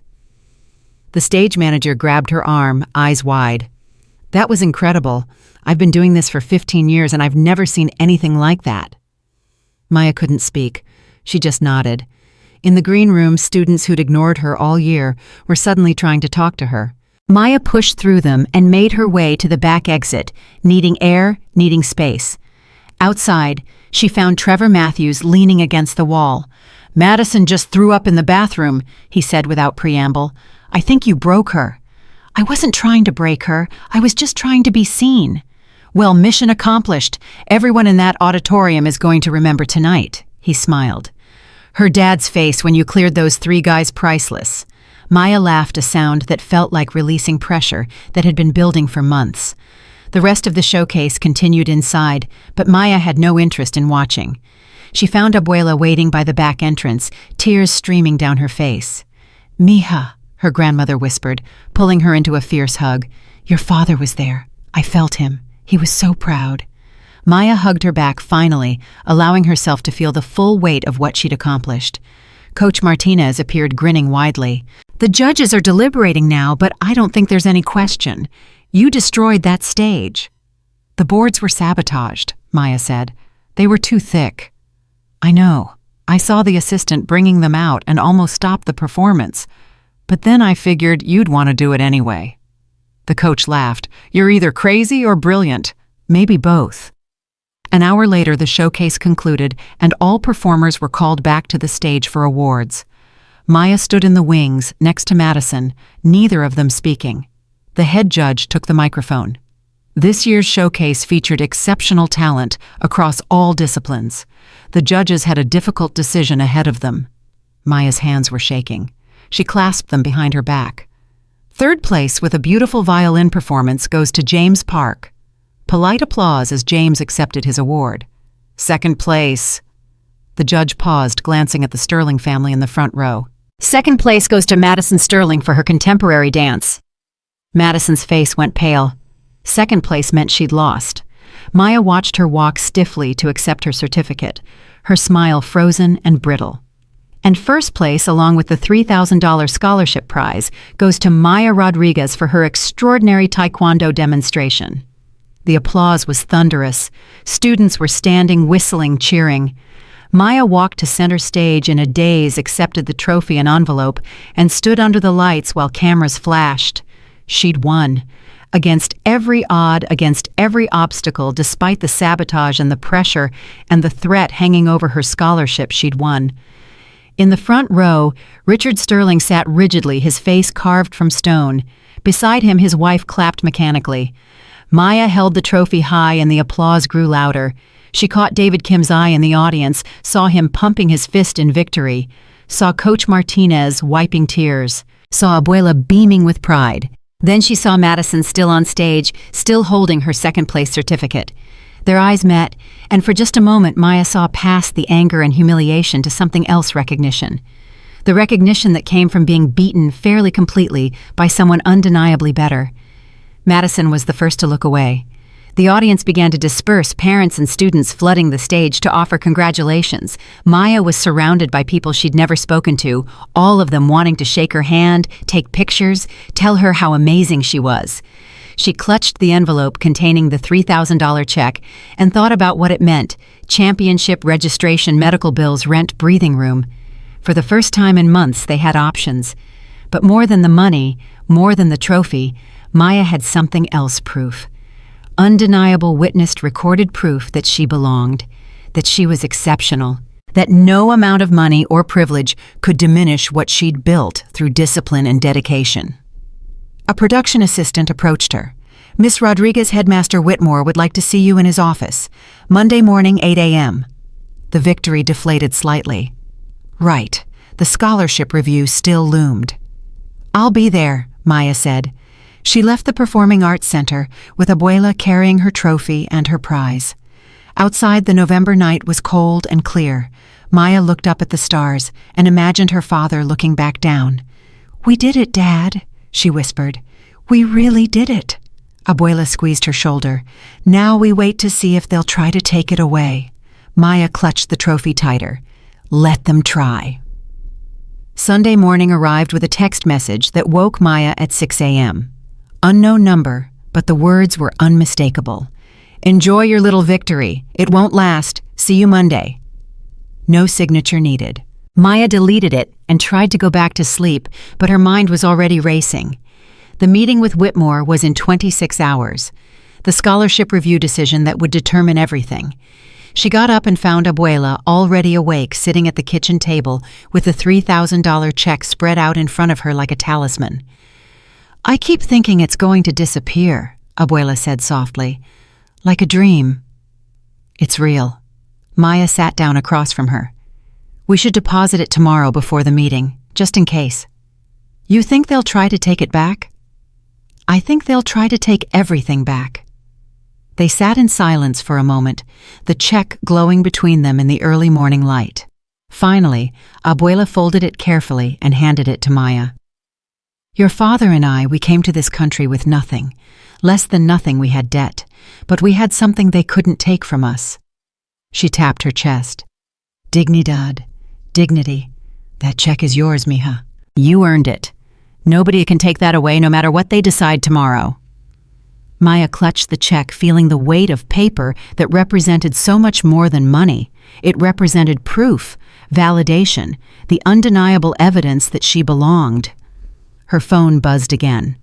This time a text from David Kim. "Have you seen this?"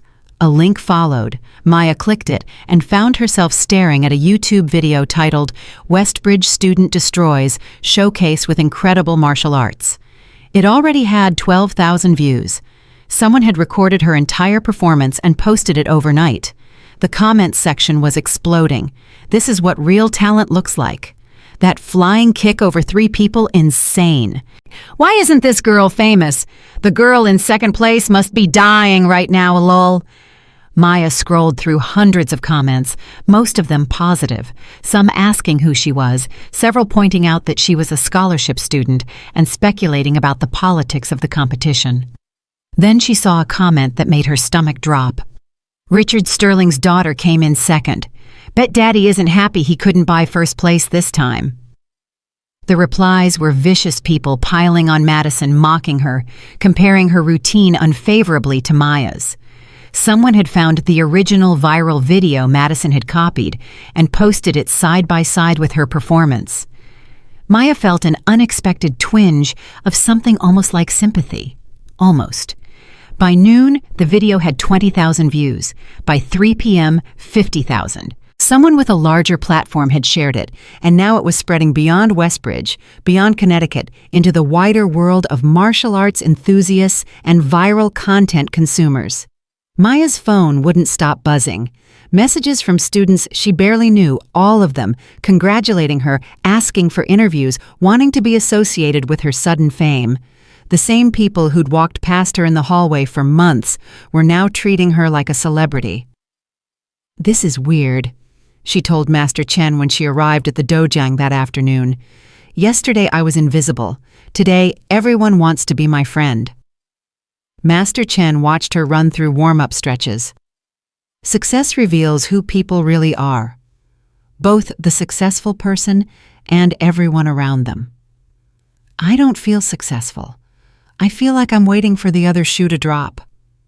"Because you are." He handed her a water bottle. "Tomorrow's meeting will determine whether your victory means anything. But Maya, remember this. They can take away your scholarship. They cannot take away what you showed them on that stage. That belongs to you forever."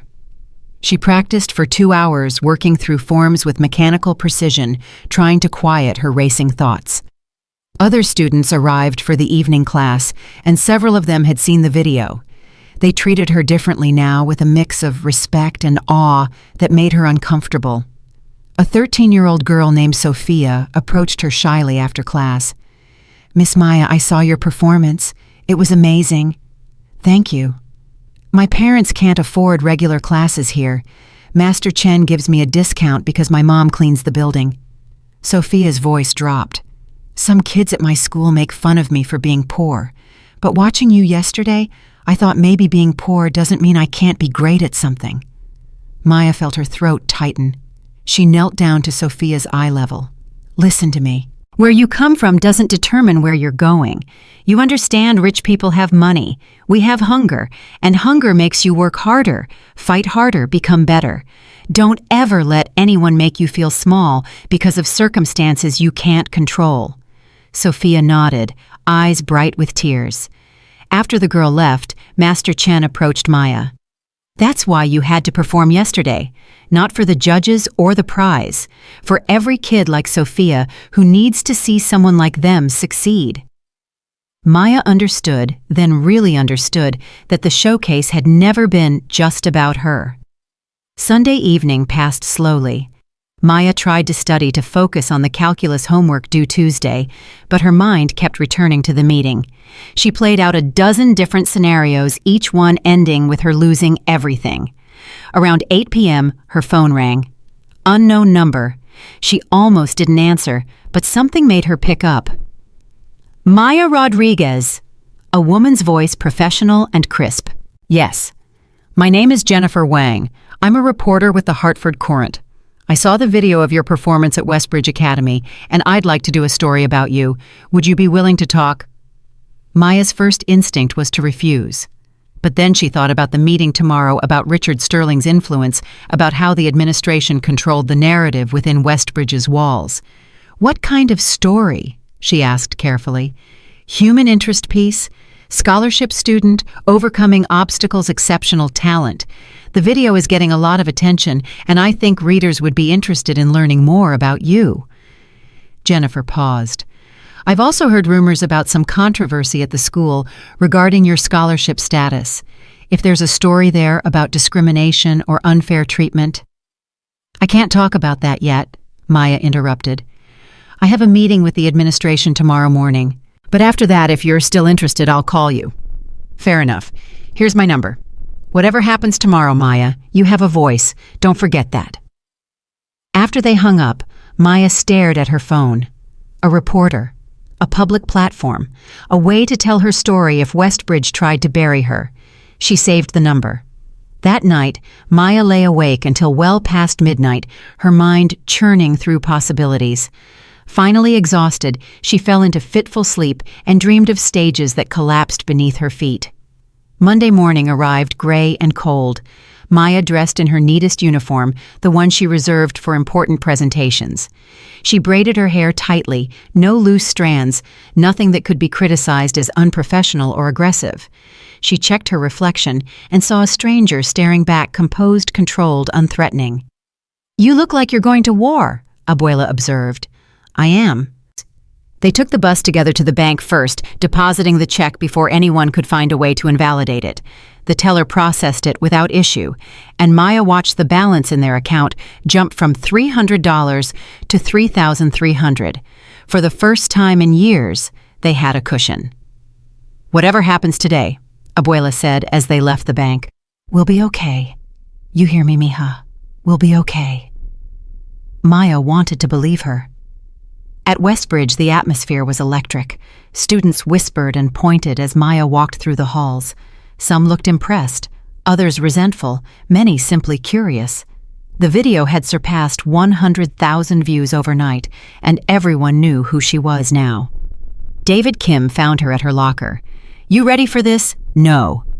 "Good. If you were ready, you'd be overconfident." He handed her a folder. "The petition now has 600 signatures. That's half the student body. Coach Martinez and Mrs. Chen submitted formal statements supporting you. Mr. Phillips wrote a letter to the board detailing your academic excellence." Maya took the folder, feeling its weight. "Why are you all doing this?" "Because it's right, and because if they can do this to you, they can do it to any of us." David checked his watch. "You've got 15 minutes. Want me to walk with you?"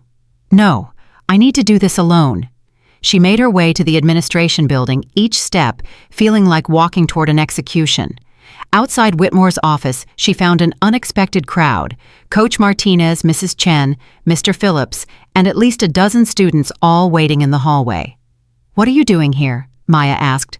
"Moral support," Coach Martinez said, "and witnesses. Whatever they say in that meeting, there are people out here who know the truth."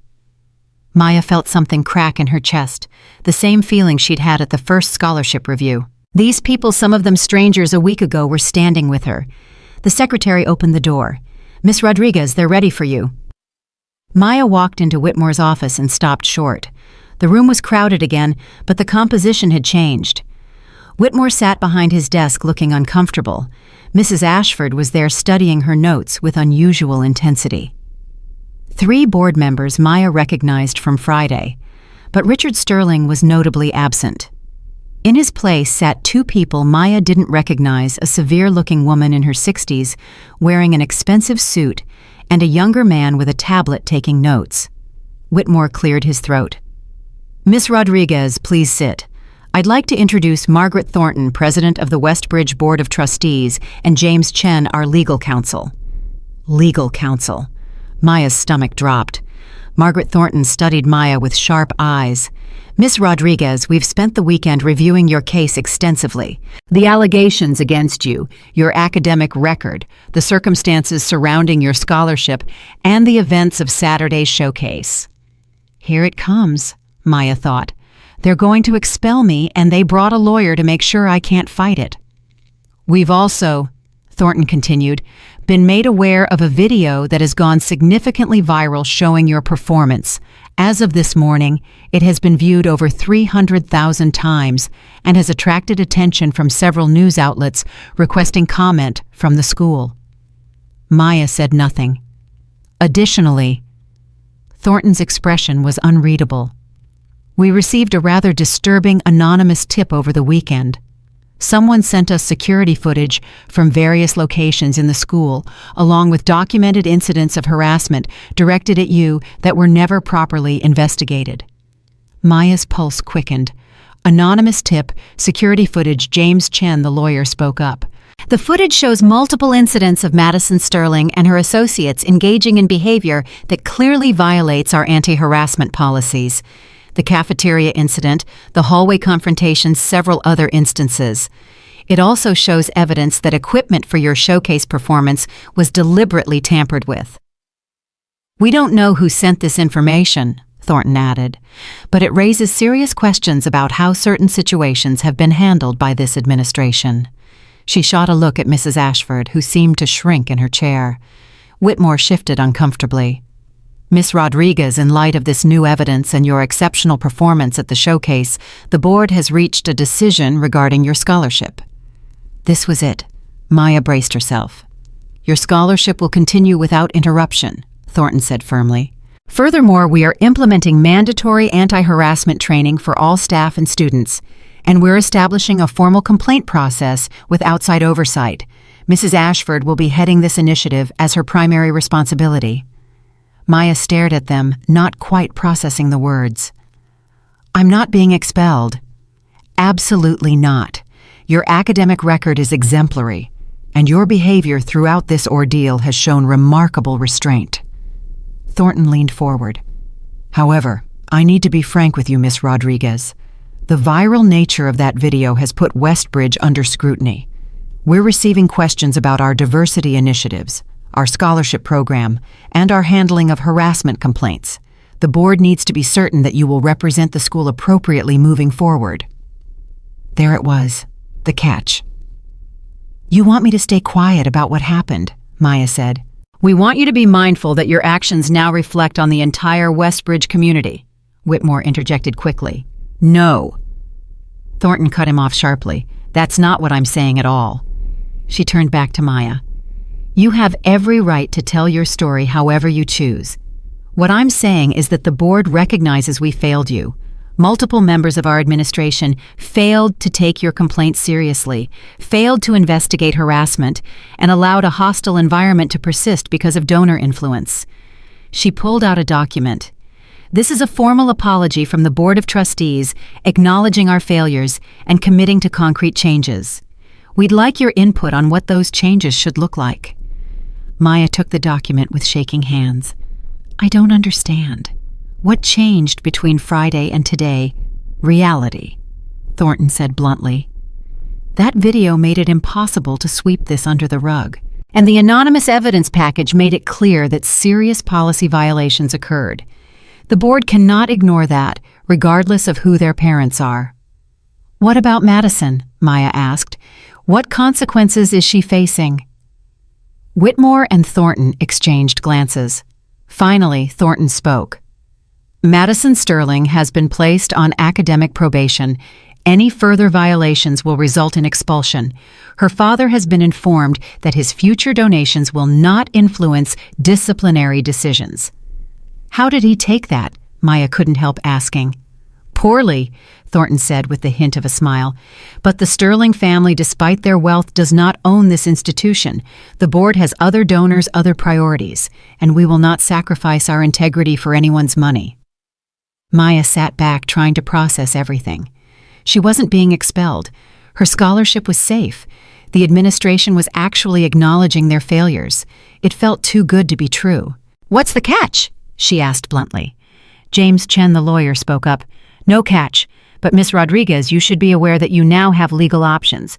If you choose to pursue a harassment claim or discrimination suit, the school will not retaliate. We want that clear. Are you encouraging me to sue? We're informing you of your rights, Thornton said. What you do with that information is entirely up to you. Maya stood up, the formal apology still clutched in her hand. Can I think about all this? Of course. Take whatever time you need. Thornton stood as well. Miss Rodriguez, for what it's worth, your performance Saturday was extraordinary. You've brought attention to Westbridge, and not all of it is negative. Several alumni have reached out expressing pride that we have students of your caliber. You've reminded us what this institution is supposed to be about: excellence, regardless of background. Maya nodded, not trusting herself to speak. As she turned to leave, Thornton added, one more thing. The National Taekwondo Championship is next month, correct? Yes, ma'am. The board would like to provide additional funding for your training and travel expenses. Consider it an investment in a student who represents the best of what Westbridge can achieve. Maya walked out of the office in a daze. The crowd in the hallway immediately surrounded her, all of them asking questions at once. What happened? Are you expelled? Did they keep your scholarship? Maya held up her hands. I'm staying. Everything's fine. I'm staying. The hallway erupted in cheers. David hugged her. Coach Martinez pulled her aside to make sure she was really okay. Mrs. Chen had tears in her eyes. Who sent that evidence package? Maya asked quietly. Who had access to security footage? Coach Martinez smiled. No idea, but whoever it was, they did the school a favor. Forced everyone to face reality instead of hiding behind donations and legacy admissions. Maya had her suspicions. Trevor Matthews had access through his father's position on the alumni board. Mrs. Chen had been at Westbridge for 32 years and knew everyone. Even some staff members who'd witnessed harassment but felt powerless to report it might have finally found their courage. Whoever it was, they'd changed everything. The rest of Monday passed in a blur. Students who'd ignored Maya for months suddenly wanted to be her friend. Teachers who'd dismissed her complaints were now overly accommodating. The cafeteria actually went quiet when she entered for lunch, and then someone started clapping. Then someone else. Within seconds, half the cafeteria was applauding. Maya sat down at an empty table, overwhelmed. David and Sarah Chen joined her. Then Marcus from the basketball team. Then 3 other students she barely knew. Within minutes, her table was full. "This is weird," Maya said. "Get used to it," Marcus replied. "You're kind of famous now. That video hit 500,000 views this morning." Maya pulled out her phone and checked. He was right. The video was everywhere. Martial arts forums, sports websites, even a feature on a major news network's social media about exceptional student athletes. Her phone buzzed with a text from Jennifer Wang, the reporter. "Congratulations on the scholarship decision. Still interested in telling your story?" Maya thought about it. She'd won. Her scholarship was safe. She could just move on, keep her head down, graduate, and escape to college. But then, she thought about Sophia, the 13-year-old at the dojang who needed to see someone like her succeed, about all the other scholarship students who faced similar battles in silence, about the next Maya Rodriguez who might not have a viral video to force accountability. She texted back, "Yes, when can we talk?" The interview was scheduled for Wednesday afternoon. Tuesday morning brought another surprise. Maya arrived at school to find Madison Sterling waiting by her locker alone without her usual entourage. "Can we talk?" Madison asked quietly.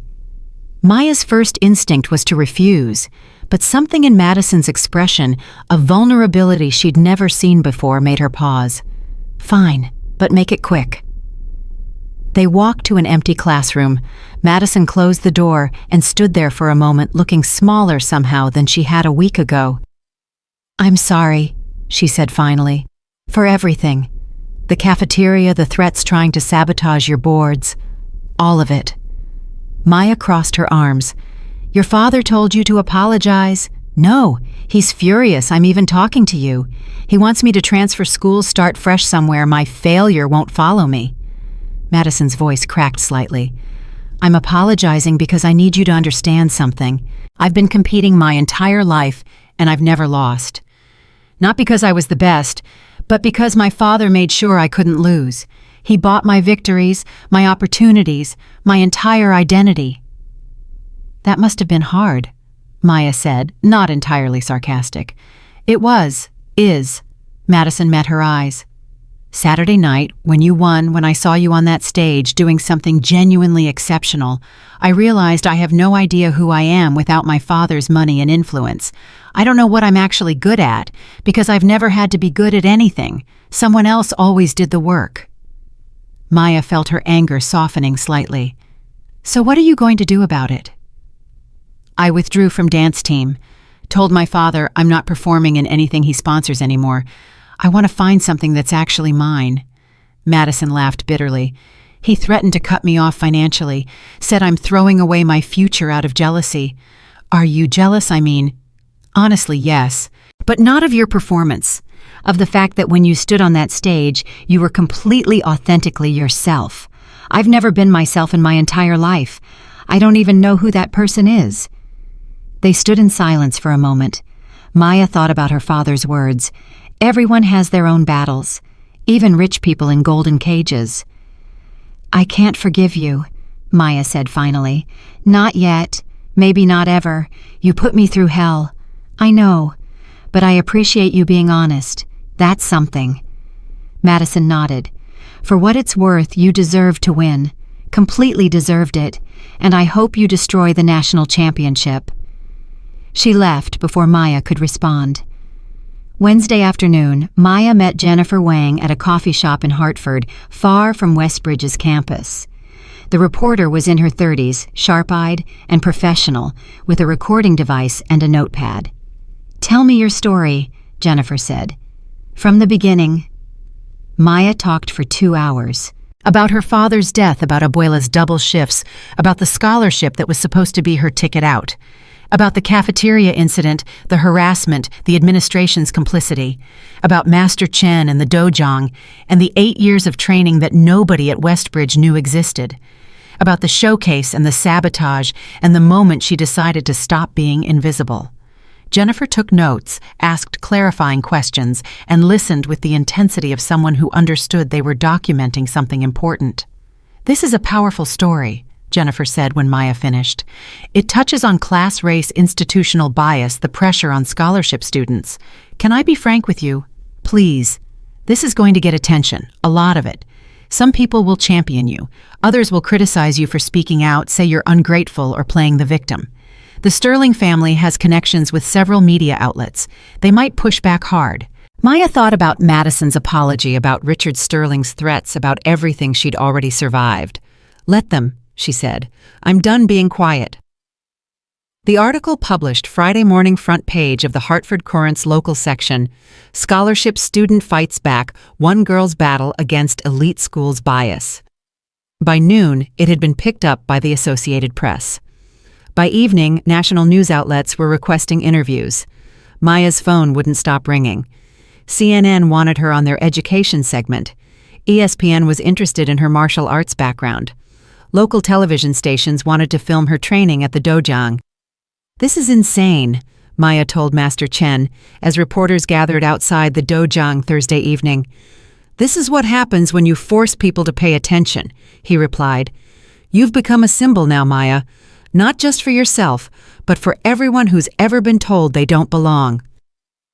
The attention was overwhelming and exhausting, but it also brought opportunities.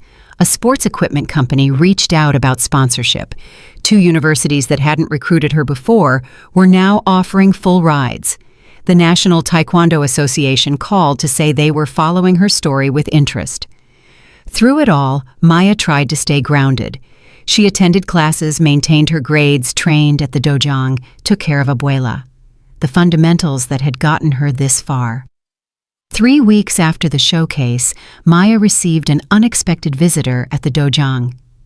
Trevor Matthews, looking uncomfortable in workout clothes he'd clearly just bought.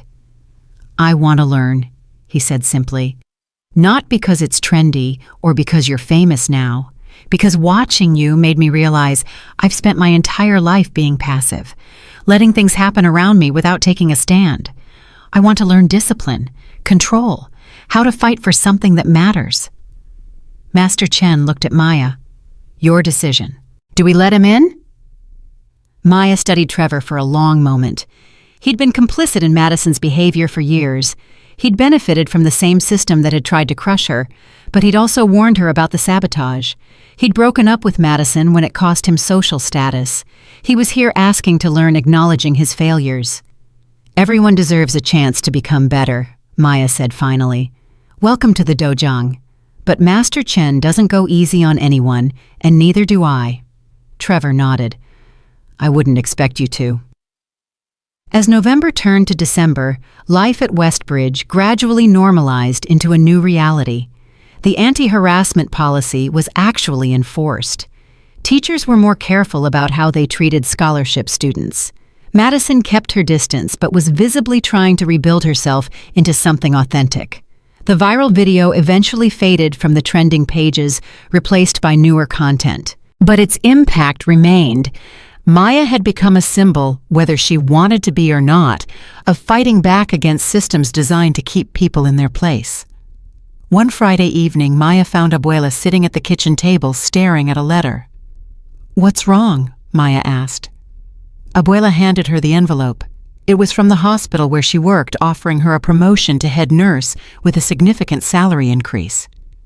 "They said," Abuela's voice shook, "that they've been watching my work for years, but they were inspired by my granddaughter's courage to finally recognize excellence regardless of circumstance. Mija, they gave me a raise because of you." Maya hugged her grandmother as they both cried, releasing years of financial stress and fear into tears of relief and joy. The national championship was 2 weeks away. Maya trained harder than ever, refining her forms, perfecting her techniques. The media attention had created pressure but also motivation. People were watching now, people who needed to see her succeed. Master Chen pulled her aside one evening after practice. "You're ready, more than ready. But remember why you do this. Not for the cameras or the scholarships or the people watching. For yourself, for your father, for the love of the art.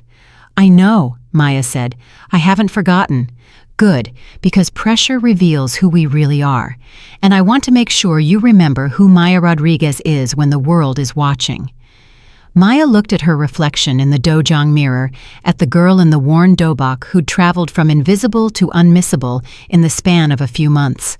She knew exactly who she was, and she was just getting started.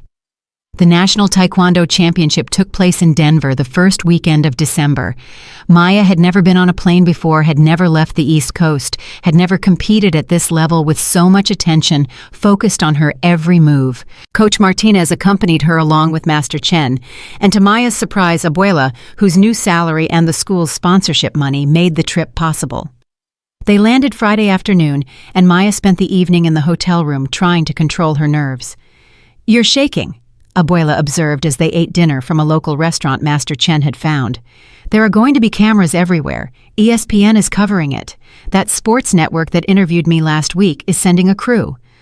Maya pushed her food around her plate. "What if I fail in front of everyone?" "Then you fail in front of everyone," Master Chen said simply. "And you get up and try again. That's what fighters do."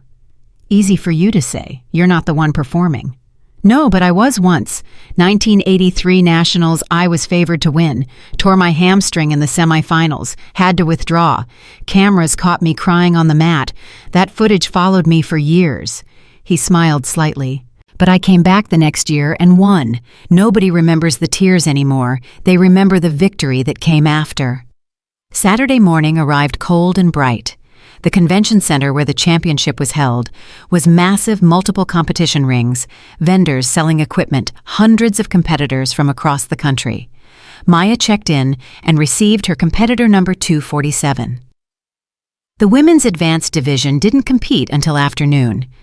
Maya spent the morning watching other divisions, trying to get a feel for the energy the crowd the judges. Several people recognized her from the viral video and asked for photos. A young girl, maybe 10 years old, approached her shyly. "You're the girl from the video," she said. "The one who flew over those boys." "That's me." "I'm competing today too, junior division. My coach showed me your video and said that's what excellence looks like." The girl paused. "I'm the only black girl in my division. Everyone else has been training at fancy schools. I'm from a community center like you." Maya knelt down to her level. "What's your name, Destiny?" "Okay, Destiny, listen to me. Those other girls might have fancier dojangs and more expensive equipment, but you have something they don't. You have hunger. You understand? When you step on that mat, you're not just fighting for yourself. You're fighting for every kid like us who's been told we don't belong. You make them remember your name." Destiny nodded, eyes bright with determination, and walked away to warm up. "You're good with kids," Coach Martinez observed. "I remember being that kid, needing someone to tell me I had a right to take up space." At noon, they called the Women's Advanced Division for weigh-ins and equipment check. Maya stood in line with 23 other competitors, most of them from well-funded programs with professional coaching staffs. She recognized several names from the rankings: Jessica Park, defending champion from California; Amanda Rodriguez, no relation, from Texas; Claire Bennett from Florida, known for her aggressive style. They were all looking at her. "You're the Westbridge girl," Jessica Park said, not hostile, just stating fact. "I've seen your video about 100 times. That flying sidekick was insane." "Thanks. You know everyone's going to be watching you today, right? Expectations are high." Maya felt her stomach clench. "No pressure or anything." Jessica laughed. "Welcome to competing under a microscope. It's terrifying and exhilarating. Just remember why you're here." The preliminary rounds started at 1 p.m. Maya's first match was against a competitor from Michigan, a solid fighter with good fundamentals, but no exceptional spark. Maya won decisively, her techniques clean and powerful. The crowd applauded, and she heard someone shout her name. Second round was harder. Amanda Rodriguez from Texas brought aggressive energy and creative combinations. They went the full 3 rounds, and Maya won by only 2 points. As they bowed to each other after the match, Amanda said, "You're good, better than the video showed." "So are you." See you in the finals, maybe. The quarterfinals matched Maya against Claire Bennett from Florida. Claire was fast technical and had clearly studied Maya's viral video because she anticipated several of Maya's signature moves. The match was brutal, both of them landing solid strikes, the score tight throughout. In the final 30 seconds, tied at 8 points each, Maya saw her opening. Claire overextended on a roundhouse kick, leaving her center exposed for just a fraction of a second. Maya executed a spinning back kick that connected with Claire's hug, the protective chest guard, with a satisfying thud. 3 points. The electronic scoring system lit up. The buzzer sounded. Maya had won 11-8. Claire pulled off her headgear, breathing hard. That last kick, I didn't even see it coming. You gave me the opening. Barely. You're going all the way, aren't you? I'm trying. The semifinals were at 4 p.m. Maya faced a competitor from Oregon named Sarah Kim, a technical master who made every movement look effortless. The match was the hardest Maya had fought all day. Sarah's defense was nearly impenetrable, and her counterattacks were precisely timed. They were tied at 6 points each, with less than a minute remaining, when Maya remembered Master Chen's words from years ago. Sometimes you have to take a risk to break through. She feinted a roundhouse kick, Sarah moved to block, and Maya immediately transitioned into a jumping, spinning hook kick, one of the most difficult and risky techniques in Taekwondo. Her foot connected with Sarah's headgear with perfect precision. 4 points for the head kick. The crowd erupted. Sarah recovered quickly and landed a solid body kick, but time ran out before she could close the gap. Final score, 10-9, Maya's victory. As they bowed, Sarah said, "That hook kick was beautiful. Risky as hell, but beautiful." Sometimes risk is the only way forward. Spoken like someone who's had to fight for everything. Good luck in the finals. You've earned it. The finals were scheduled for 6 p.m., giving Maya 2 hours to rest, eat, and mentally prepare. She found Abuela and Master Chen in the viewing area, both of them beaming with pride. "Mija, you're in the finals," Abuela said, pulling her into a fierce hug. "Your father is watching. I feel him." "One more match," Maya said. "Just one more." Master Chen handed her a protein bar and water. "You know who you're facing. Jessica Park, the defending champion. She's excellent. Fast, technical, experienced. She's been to nationals 4 times. This is your first. So I'm the underdog." "You're always the underdog, Maya. That's your strength. She has everything to lose. You have everything to prove." He gripped her shoulder. "Remember what you told that little girl this morning. Remember why you fight." Maya ate hydrated and found a quiet corner to visualize the upcoming match. She ran through scenarios, strategies, counters to Jessica's likely techniques. But beneath the tactical thinking, she felt something else calm. She'd made it this far. She'd already proven something. Whatever happened in the finals, she'd shown up. At 5:30, they called both finalists for the pre-match ceremony. Maya and Jessica stood side by side as the announcer introduced them to the crowd, which had grown significantly larger. ESPN cameras were positioned around the main ring. Maya spotted reporters she recognized from her earlier interviews. "Nervous?" Jessica asked quietly. "Terrified." "Good, me too. That's how you know it matters." Jessica smiled. "Let's give them a show." They walked to opposite corners of the mat. Maya bowed to the judges, to Master Chen in her corner, to Jessica across the ring. She adjusted her headgear and chest protector, bounced on her toes, shook out her arms. The referee called them to center. "Clean fight. Respect your opponent. Follow my commands. Fighters ready." Maya nodded. "Jun B. Shijak." The match began. Jessica came out aggressive, immediately pressuring Maya with fast combinations. She was testing, probing for weaknesses, trying to establish dominance early. Maya defended, blocked, gave ground strategically while assessing Jessica's patterns. 30 seconds in, Jessica landed a clean roundhouse kick to Maya's ribs. 2 points. The score lit up 2-0, Jessica leading. Maya reset, adjusted her strategy. Jessica was faster than anyone she'd faced today, but speed without variation became predictable. She watched for the pattern. There. Jessica favored her right leg for power kicks, used her left for quick setup strikes. Maya waited for the setup, saw the right leg chambering, and executed a perfectly timed counter kick that caught Jessica mid-technique. 2 points. Score tied at 2. The round continued with both fighters trading strikes, neither able to establish clear dominance.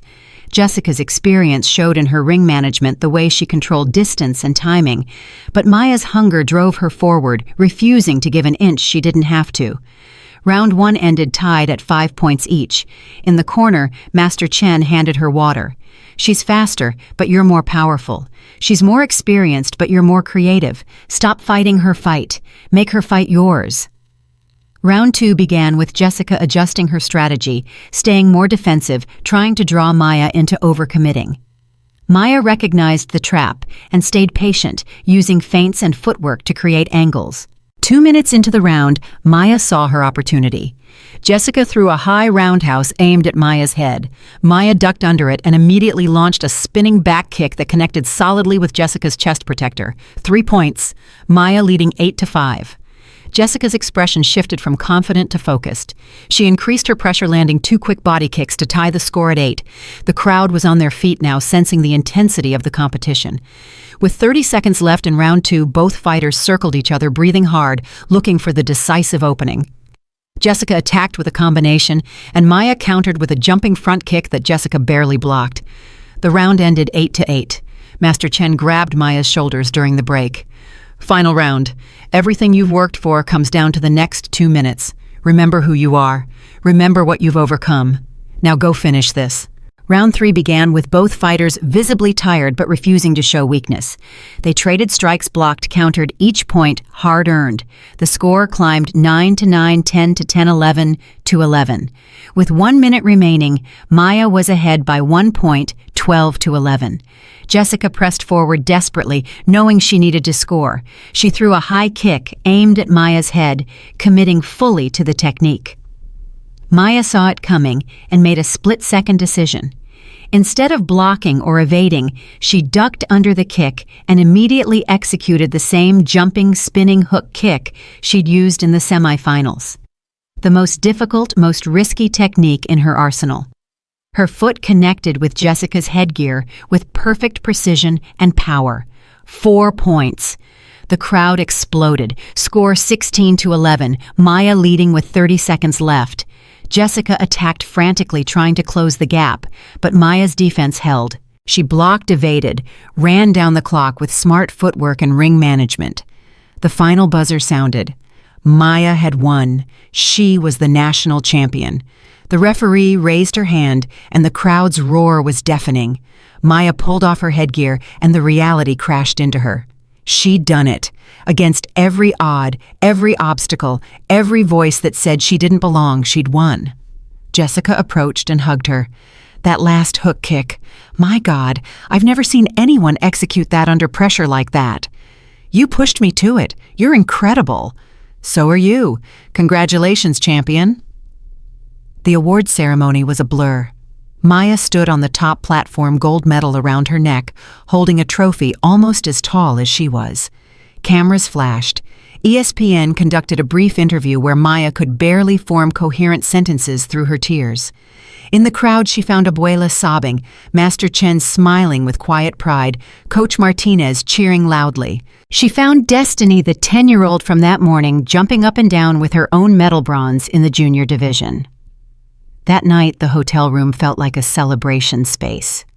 Master Chen had ordered pizza, and they sat around eating and processing the day's events.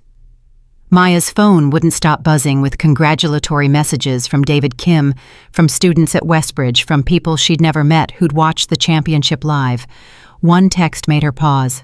From Madison Sterling, "Saw the championship. You were phenomenal. Congratulations on proving everyone wrong, including me."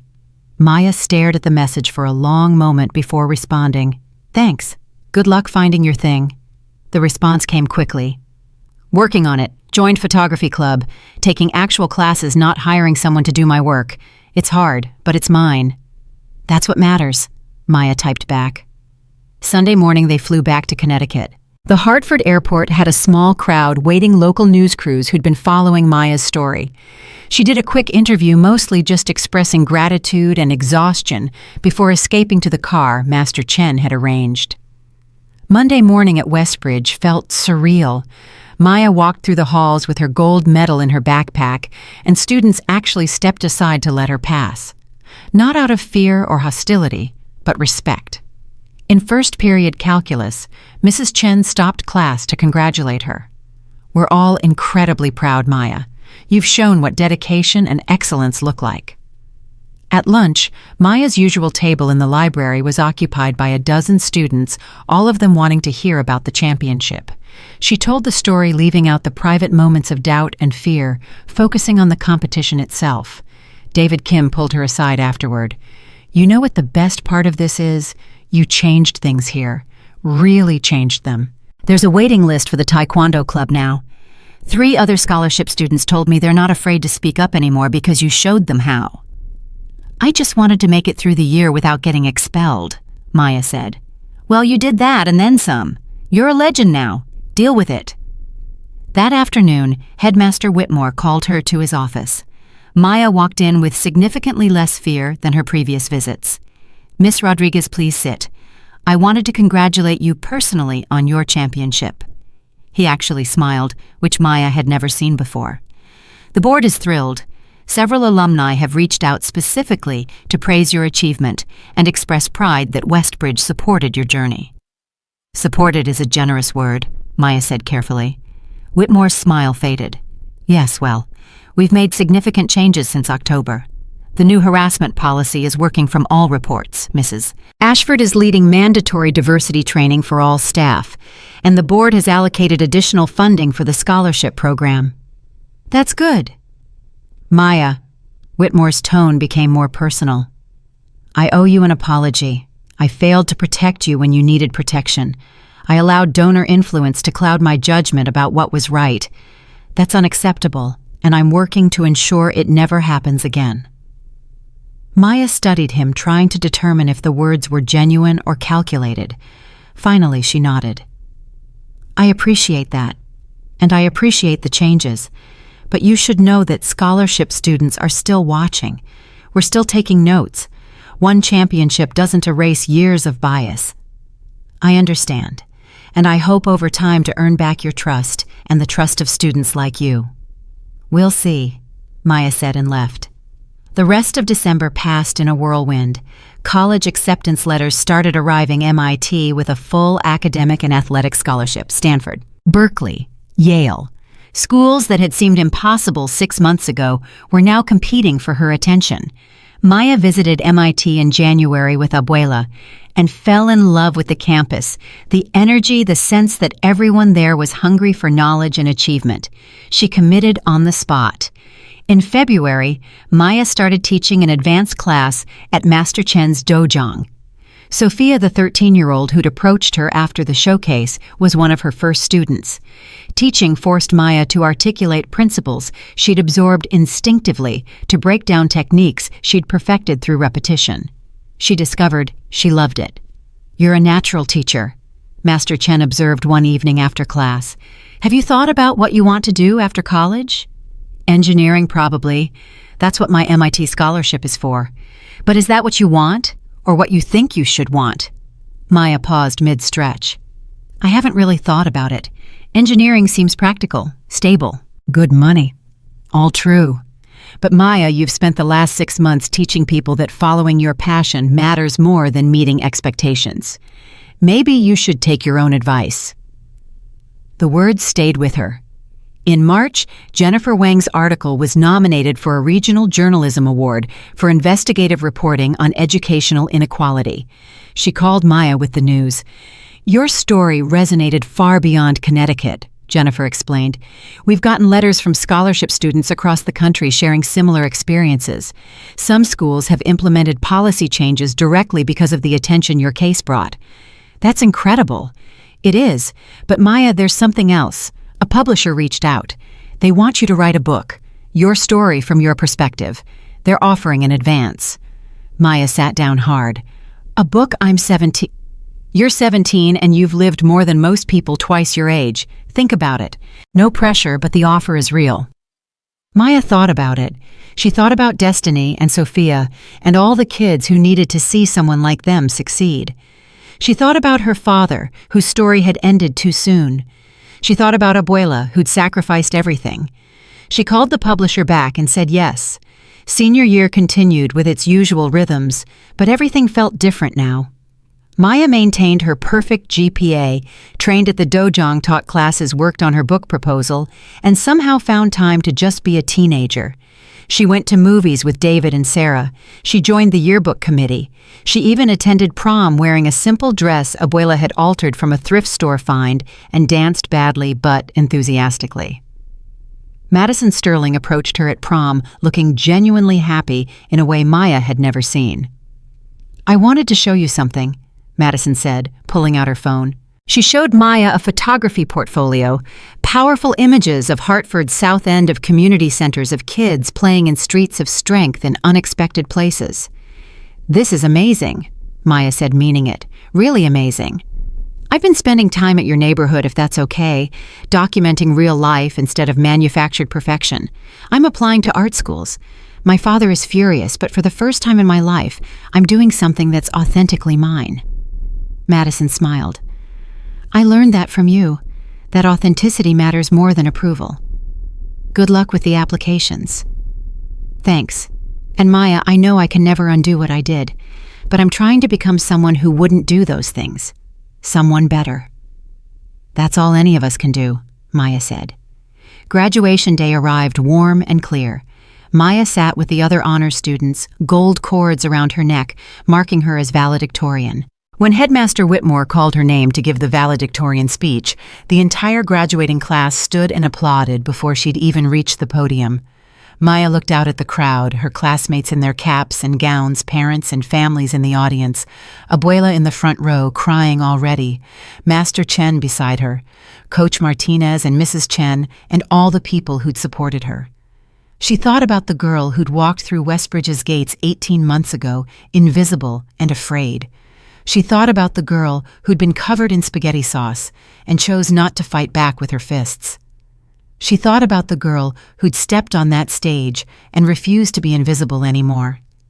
"When I first came to Westbridge," Maya began, her voice steady and strong, "I thought success meant fitting in, making myself smaller so others would be more comfortable, following rules designed by people who never had to fight for their place." She paused, meeting eyes around the auditorium. "I was wrong. Success isn't about fitting in. It's about standing up. It's about showing the world your authentic self and refusing to apologize for taking up space. Every person here has been told in some way that they need to conform to someone else's expectations. But the greatest thing we can do is exceed those expectations while remaining completely, unapologetically ourselves." The applause started building as she continued. "To my fellow scholarship students, to everyone who's been made to feel less than, to everyone who's been told they don't belong, you do belong. Your voice matters, your story matters, and the world needs what only you can offer." Maya looked directly at Abuela, at Master Chen, at all the people who'd carried her this far. "My father used to say that showing up is half the battle, but I've learned it's more than that. Showing up with your whole self, your complete truth, your undeniable power, that's the real revolution. That's how we change systems that weren't designed to include us. Not by asking permission, but by demonstrating excellence so undeniable that the world has no choice but to make room." The entire auditorium rose in a standing ovation before she'd even finished. Maya stood there, diploma in hand, gold medal from nationals around her neck, looking out at a future that suddenly seemed limitless. After the ceremony, Maya found Sophia waiting with a group of younger students from the dojang. "Miss Maya, can we take a picture with you?" Sophia asked shyly. They gathered around her, these kids from the neighborhood who saw possibility in her success. Maya looked at their faces and saw herself reflected back, hungry, determined, refusing to be limited by circumstances they didn't choose. "Listen," she told them as they posed for photos. "Everything I did you can do, better even. The door is open now. Walk through it." That evening, the dojang held a celebration. Master Chen had invited everyone who'd been part of Maya's journey, students from the community center, teachers from Westbridge competitors she'd faced at nationals, even Trevor Matthews, who'd been training seriously for months and showing real dedication. Master Chen raised his glass of tea. To Maya Rodriguez, who reminded us all that the strongest fighters are those who fight not just for themselves, but for everyone who comes after them. You honor your father's memory. You honor this dojang. You honor the art of Taekwondo. To Maya, everyone chorused. Later, as the celebration wound down, Maya stood alone in the center of the mat, where she'd practiced for years. She ran through a simple form, the first one her father had taught her, the movements so familiar they felt like breathing. Abuela found her there. What are you thinking about, mija? About how far we've come. About Dad. About what happens next. What does happen next? Maya smiled. MIT in September. The book project. Teaching here when I'm home on breaks. National championships again next year, defending my title. She paused. And making sure every kid who walks into this dojang knows they have the right to be exceptional. Your father would be so proud, not just of your victories, but of who you've become. They stood together in comfortable silence, two Rodriguez women who'd survived impossible odds through stubborn resilience and unshakable dignity. Maya's phone buzzed with a text from David. MIT orientation is in August. Road trip. She typed back, Definitely. You driving or me? Neither. Sarah's dad is letting us use his van. Whole crew is going. Westbridge Scholarship Mafia taking over Cambridge. Maya laughed. The Scholarship Mafia had become their unofficial name, a group of students who'd found strength in solidarity, who'd learned from her fight that they didn't have to face their battles alone. Summer passed quickly. Maya trained intensively for next year's nationals. She drafted chapters for her book, trying to capture not just what happened, but why it mattered. She taught at the dojang, watching Sophia and other young students develop skills and confidence. She spent long evenings with Abuela just talking, just being together without the constant pressure of survival hanging over them. In late August, Maya packed her things for MIT. She didn't have much clothes. Books her dobok and belt her father's silver cross, the trophy from nationals, the medal from the showcase. Everything that mattered fit in 2 suitcases and a backpack. The night before she left, Master Chen called her to the dojang for one final private lesson. I have nothing left to teach you, he said. Your technique is masterful. Your spirit is unbreakable. You've become everything your father hoped you'd be and more. Then why am I here? To remember, when you go to MIT, when you become an engineer or a teacher, or whatever you decide when you write your book and travel the world and do all the things I know you'll do, remember where you came from. Remember the dojang. Remember the struggle. Remember that excellence isn't measured by what you achieve for yourself, but by how many others you lift up along the way. Maya bowed deeply. I'll remember. I promise. The drive to MIT took 4 hours. David drove Sarah, navigated Marcus provided commentary from the back seat, and Maya watched Connecticut fade into Massachusetts through the window each mile, taking her further from everything she'd known and closer to everything she'd dreamed. When they reached campus, Maya stood in front of her dorm building and felt the weight of possibility settle over her shoulders. This was real. She'd made it. Against every obstacle, every voice that said she couldn't, every system designed to keep her in her place, she'd made it. Her roommate was a girl from California named Emily, friendly and enthusiastic, who immediately wanted to know everything about Maya's Taekwondo background.